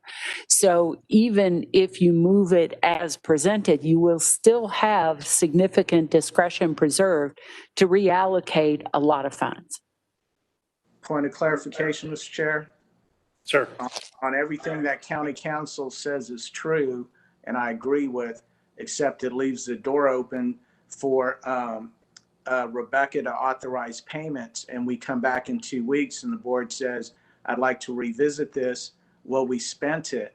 And that's all that I was trying to do with the motion, Mr. Chair, was to protect with my motion that failed, was to protect the funds and the integrity of this CARES allotment that we have, so that we as the board can 100% make that decision. And then just to end here, Mr. Chair, again, not trying to be negative. It's not me against you, but where I come from, as an elected official, my mind state is different than my fiscal. Rebecca is doing her job. I commend her. Mr. Jim, he's doing his job. I commend him. They make no point about it. All anyone in the public has to do is read the public document that says, we want to spend the CARES funds so we can build up our fund balance and protect the county's money, right? And you see that with one example, the library is asking for $25,000 in CARES money. They have the biggest reserve out of any department. I think last year I commented on it. The reserve is like $5 million in reserves, but they're asking for $25,000 for laptops or whatever out of CARES money, Mr. Chair. We got the money to fight the pandemic out in the public. How does a move like that fight the pandemic? So that's my point. It works for the CAO. It works for our Department of Finance. But as an elected official who's going to get a call tomorrow, hey, I just read in the Hanford Sentinel that you guys spent all the CARES money on laptops. We still have this pandemic. We have these issues. I'm not going to take fault in that. I'll be a no vote on this right here because we're not getting a chance to have that discussion. So that's all my mindset is, Mr. Chair, and it's nothing against anybody up there personally or an attack on anyone that agrees with it. I'm just letting the public know where I stand on this, Mr. Chair. We're not getting the time to do this right. Thank you. What's the discussion? Any direction from the board? You want to approve it all, or you want to say we divide it up into thirds? Well, I approve 2/3 of it, leave a third out there for appropriation later, or what do you guys want to do? I'm getting hungry. Your dial is starting to fail. So I would, I guess, just for purposes of moving this along, I would motion that we accept the CAO's request, full well knowing that we have the authority to review. Any further spending? Sorry. Gonna make the motion, Dave? I was thinking out loud. Sorry about that. Use your insight voice. Continue on for council point the finger at me. Yeah. Well, let's just give it a shot. So as I understand the motion, it would be to approve the CAO's recommendations as presented with knowledge that any funds that are not expended can be revisited and reallocated as needed.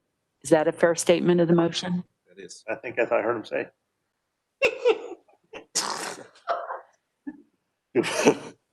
We have motion on the table. That was your Supervisor stomach growling. Peterson. That wasn't the words. Supervisor Peterson, and do I have a second? I'll second that, Mr. Chair. Second by Supervisor Neves. Madam Clerk, please call the roll. Supervisor Neves, Yes. Supervisor Valley, No. Supervisor Verboen, Yes. Supervisor Peterson, Aye. Supervisor Fagundes. Yes. Okay, we've approved it in favor, 1 no, and we'll move on now. The next item, which is going to be on the next page, board member announcement, Supervisor Peterson. Yeah, thank you, Mr. Chair. As I stated earlier, made a number of phone calls with respect to the monitoring issue, and again, had some really good discussions with labor contractors and thought process going forward, with respect to this asset and how we use it, and the contractors, the industry partners were all willing to step up and assist us in any way possible in getting the word out, in assisting in sponsoring community-based events to get people there. Their comment was that, and I think it's common knowledge that their workers are being protected at work now. They're being provided those tools, but it's when they go home that the challenge begins, because just the scenario that many farm workers live in, where multiple families live together, or family members and generations of families. And so they acknowledge the issue and are willing to try and massage this thing to a point where we get the kind of response that we need in the community, and more of a community-based type event. And so I will provide, those names and opportunities to our health director, and look forward to the board's, continuing to stay focused on this COVID issue and targeting the areas that we need to target, and, doing so in a responsible manner. So those are my comments. Thank you. Thank you. Supervisor Valley. Yeah, thank you, Mr. Chair. I also got those type of calls that my colleague from District 4 got, but I got them right after I came off the Ray Appleton show and after doing the Sunday Morning Matters TV show. They weren't presented to me in a, hey, Richard, I'm here to help manner. They were presented to me in, what are you doing? Farm workers are not getting COVID in the field. They're getting it at home. So it lines up with everything that we just said, and it lines up, in my opinion, with why we went from $1 million to test farm workers on the west side of the county with the 5-0 vote to where we're at today, and not having that. It's very sad, and it's devastating that we as a board sent a message today that on one end, we're not going to delay the CARES funds money, but on the other end, we can completely delay and wait and let farm workers in our ag industry suffer and get sick. That's the message that we sent today, Mr. Chairman, in my humble opinion. I also just want to close by saying that, I called Rebecca yesterday and I said, hey, Rebecca, we need to do something about our meeting format. There's this environment, and I told her there's going to be 2 hot topics today. And I told her that since March, whenever we have a hot topic, the scenario we're in, Mr. Chair, where you guys are there and I'm here at home, it creates this ugliness of me against you or you against me. And I've shared this with county council. They could speak to it. Rebecca could speak to that. I called her on this yesterday and I said, look, tomorrow it's going to get disrespectful because I'm on camera and they're there. And she said, no, it comes across good, Richard. Nobody takes it that way. But look here, Mr. Chairman, I don't have a problem with any of you. And because of this format here, me and my colleague, Sue Peterson, it got hostile and things got out of line. And then, and you're on TV and he's in there trashing your office. Yeah. And what I'm saying is, I like him. He's actually one of my favorite guys. There he is right there. I'm just saying that he's one of my favorite guys, but this scenario does create this, I don't even know the right term for it, Mr. Chair, but it just creates this, like, me against you. And it's not fair. And to point to that, I mean, look, yesterday, all the Republicans except one in the state Senate, they weren't allowed in the chambers because of one of the Senate Republicans popping positive for COVID-19 last week. And because they were in a Republican caucus without masks on, they were declared quarantine. So those 9 Republicans had to do their legislative session yesterday from home. And when you wake up this morning, you read the headlines, they didn't have anything positive to say about it. They said they couldn't work that way. It wasn't fair to the people of the state of California and the people in their districts that they weren't allowed in the chambers, because it's not fair, Mr. Chair. It's hard. It's hard to talk when I can barely see you guys. it's hard to, if I do try to vocalize, 9 times out of 10, I'm stepping on one of my colleagues when they're talking, and it comes across as me being rude, and I'm not trying to do that. But all of this, Mr. Chair, I told Rebecca again yesterday that it would be a problem today, and it was a problem. And so I do want to publicly not apologize, but just tell my colleague, Sue Peterson, that I don't have anything disrespectful to him.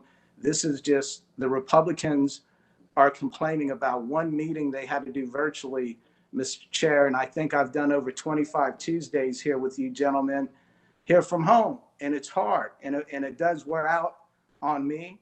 And I know you guys are losing patience with me too. It can't be easy for you guys to work with me when I'm here. So I would ask, Mr. Chair, that we do something about it, that you as the chairman either say, we all do the meeting virtually, even if you want to come into the admin office and do it from your office, or we all come in and we mask up, because that's the only reason why I'm not there, because my colleagues aren't masking up, not to put you on Front Street, but I don't want to do this again, Mr. Chair. If I'm there, then I know not to talk because Sue Peterson is talking, or I see that he's giving you the eye contact that he wants to go next.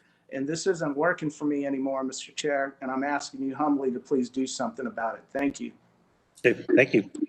Supervisor Forgiveness. You're next. Are you sure? I'm gonna fix COVID. I've got several calls over the weekend wondering about the reopening. They were confused about some of the rulings and everything. And what'd you tell them?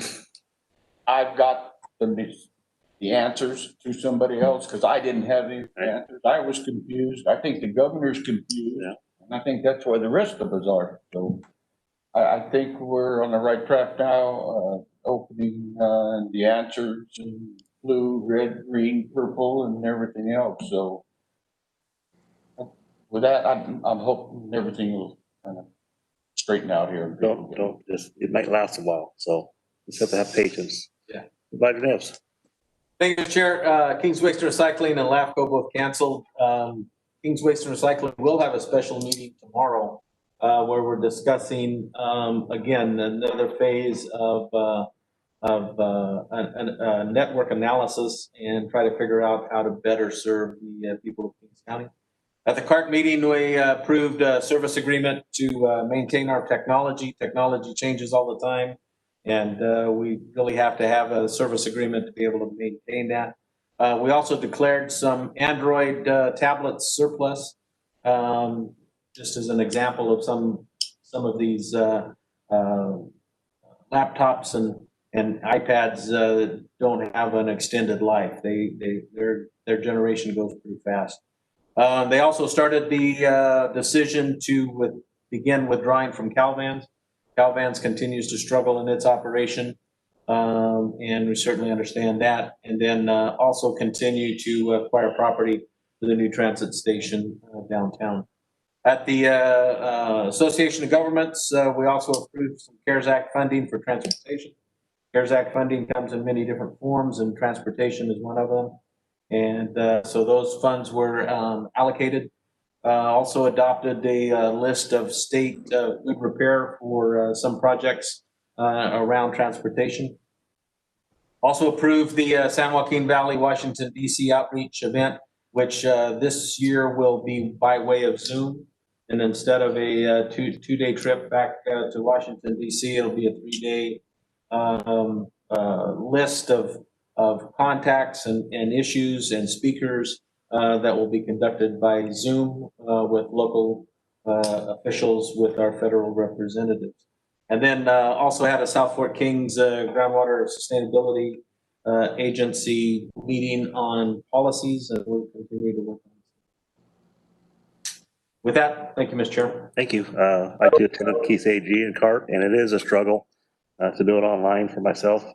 For someone that suffers from ADD, it's kind of hard to stay in your house and focus when you got people come to the door, front door, back door. Your employees want, they got questions, they see you there, they want help. Very hard to focus on that. The DC trip I've gone to last year, It was very informative. You work as a group, you sit in one spot and they come to you.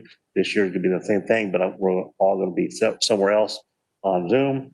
It's going to be very difficult. Yeah, it's going to be hard. I understand what Supervisor Valley's talking about. But, you know, I don't want to go in my office. I need to look at Melanie, keep her in line. And council, you know, she gives me the finger every 15 minutes. So it's a struggle, but I think if we all have patience, I don't think you should feel like it's you against us, Supervisor Valley. I think we're all doing a really good job having patience and having good dialogue. I don't think anybody here is offended by what you said or done. I think we're all good. We're moving forward. I think our board gets along pretty good. It's just a difficult time. And, you know, I don't have a problem. I think we, you know, some of this money we spent today or authorized today was to purchase some better computers and cameras in this room here. So hopefully we can improve upon that and move forward. But yeah, I wouldn't feel offended. I don't feel offended for what you say or do. I think our board works pretty good. We listen to what each one has to say and we don't get too frustrated. If we do, we got mute and we can just block you. So we got that going for us. So anyway, just have patience. I think we'll get through it. I don't think it's going to be anytime soon. I honestly think that the next couple months are going to be difficult, especially if the flu season starts. People are impatient. They want to go to school. I worked with a Camford Christian School last Tuesday night for a couple hours, plus the previous Friday, brainstorming ideas on how to do the waiver. And theirs was approved. And all that did was piss off the ones that haven't been approved yet. Now they want to know what's going on. I'm like, well, I don't know. I didn't help you with your waiver. I don't understand what you did. So you got to be able to prove that you can handle the situation. You know, you don't have any cases. You don't want any cases. And if you do have a case, how are you going to handle it? And what are you going to do? So there's a lot of things we have to go through here. I don't think the virus is going to go anytime soon. As far as farm laborers go, I think we're going to try the free testing. I think that's good. And within 14 days or so, we'll know if it's working or where we need to make improvements. And if we don't have control, we get our own and we'll control it. So I think that's a good choice. Yeah, there's a lot of ag labor is going to increase over from now on until October 1st. So October 1st, we may not need it because everybody goes away. Or November 1st, everything goes away. Harvest to be done. So, you know, I think we started harvesting cherries May 15th and we'll go till probably October 15th, November 1st, and it's all said and done once the grapes are finished. Okay, with that said, I was out of town for a couple days. I've been visiting my parents for the last 8 weeks, every couple weeks going back and taking make sure they're taken care of. So that said, I think Supervisor Valley, you got a comment? Yeah, see, I stepped over you again. I thought you were done. My comment was just. Can't you see me? I barely see you guys, Mr. Chair. I mean, you're on my iPhone. It's like you guys aren't even moving. It's like it's a picture of you guys. What got sent to me from the county isn't working. I was feedback. You guys said not to use it. This is where I'm at, Mr. Chair. But that I'll send you a picture later to show you how it is from my point of view. But Mr. Chair, so I mean, I used my board member announcement time to ask you for help, but just with what you said, it tells me help is not coming on the way. That I do understand you have to be on the dais, and that would work if you were on the dais, and council was there, or the CAO, whoever needed to be there, but we don't all need to be there. And what I'm saying is, if I came in on Tuesday and I positive for COVID on Wednesday, Ed Hill is going to quarantine everyone in the room anyways. And then where are we at the next Tuesday? You know, I'll be in another state. Do we not have, so do we not have board meetings, or we would get online? And that's where I'm saying that I believe that is the answer, because everything you pointed out, Mr. Chair, from your virtual meetings, I'm getting that all the time here too. And so what I'm hearing is that I got to stay doing this, or I show up to the chambers. And if I show up to the chambers, even if I'm masked up, it's not fair to me. And you just have the reality that if one of us pops positive and we don't have masks on in there, we're all gone. We're all ordered quarantine by our own health department. So there's no progress here, Mr. Chair, except for keep doing what we're doing. And I publicly told you that it doesn't work for me. Okay, thank you. Duly noted. Okay, we'll go on now to board correspondence. Thank you. Yes, in board correspondence, there is a dry period loan request notification from the Kings County Office of Education. Fish and Game, there's a notice of proposal for a 90-day extension of emergency action regarding the purple sea urchin. From the Department of Water Delivery section, there's a all-state water project long-term water supply contractors notice of their water delivery schedules, and those are due by October 1 of 2020. The Lemoore Cemetery District has given us notice of their adopted 2021 budget. And the Board of Equalization, there's a notice for their annual meeting of the State Board of Equalization and County's Assessors on October 20th, and that will be via teleconference. Upcoming events and meetings, the Public Safety Appreciation Luncheon is still scheduled for September 25th, and that is with the Greater Chamber of Commerce Agency. Upcoming agenda items. So next week we are dark, but the California Community Housing Agency is requesting to have a meeting. They said a quick meeting for some business that they need to do. So I just wanted to notify your board of that, and we'll check with you all after the meeting to make sure we have a quorum. Who's that again? CalCHA. Oh, CalCHA. September 14th, that's a Monday. We can try a virtual meeting that day. Yeah. It should be a quick meeting. September 14th is the admin budget hearings, or from admin, we'll bring the budget hearings to your board. Also, the impact fee hearing and the health realignment hearing will be that day. We'll also, on the 15th, we'll have the COVID-19 update, 2-week update. We'll have an agreement from the Ag Commissioner with the California Department of Food and Agriculture for the county's nursery inspection program. We'll have 2 items from elections. One is for the Help America Vote Act funds for the November election, and also a beneficiary registration agreement with Runback Election Services. From Human Resources, we will bring the job spec for the Public Works Director, and from the Human Services Agency, they will bring an agreement with the Kings Commission on Aging for their annual agreement for CalFresh and Medi-Cal program. And from Child Support, we'll have an amendment to the lease agreement with their space downtown Hanford. And then September 22, as Ms. Burdick stated, that Lance Lippincott will be back with JTO to provide an update on the small business assistance program through the CARES Act funds. Thank you. Thank you very much. And we'll adjourn until September 15th, 2029, unless we hear otherwise for Cal. Okay. I'm just reading it. So. Budget hearing. Oh, budget hearing, September 14th? And is it going to be 8 or 9? Is it 9? So we will be here, the next meeting will be. I put 8, so I'm not sure if I just made a mistake. So. Okay, so, but the hearings themselves are going to start at 9. Correct. On the 14th. On the 14th. Monday the 14th. I'm just reading it here for the record. Sorry, that was a clerical error. Okay, this meeting adjourned. Thank you. I didn't have tape 7 on my deal either. Nope. Okay. So the 8. Okay, will we have at least 3?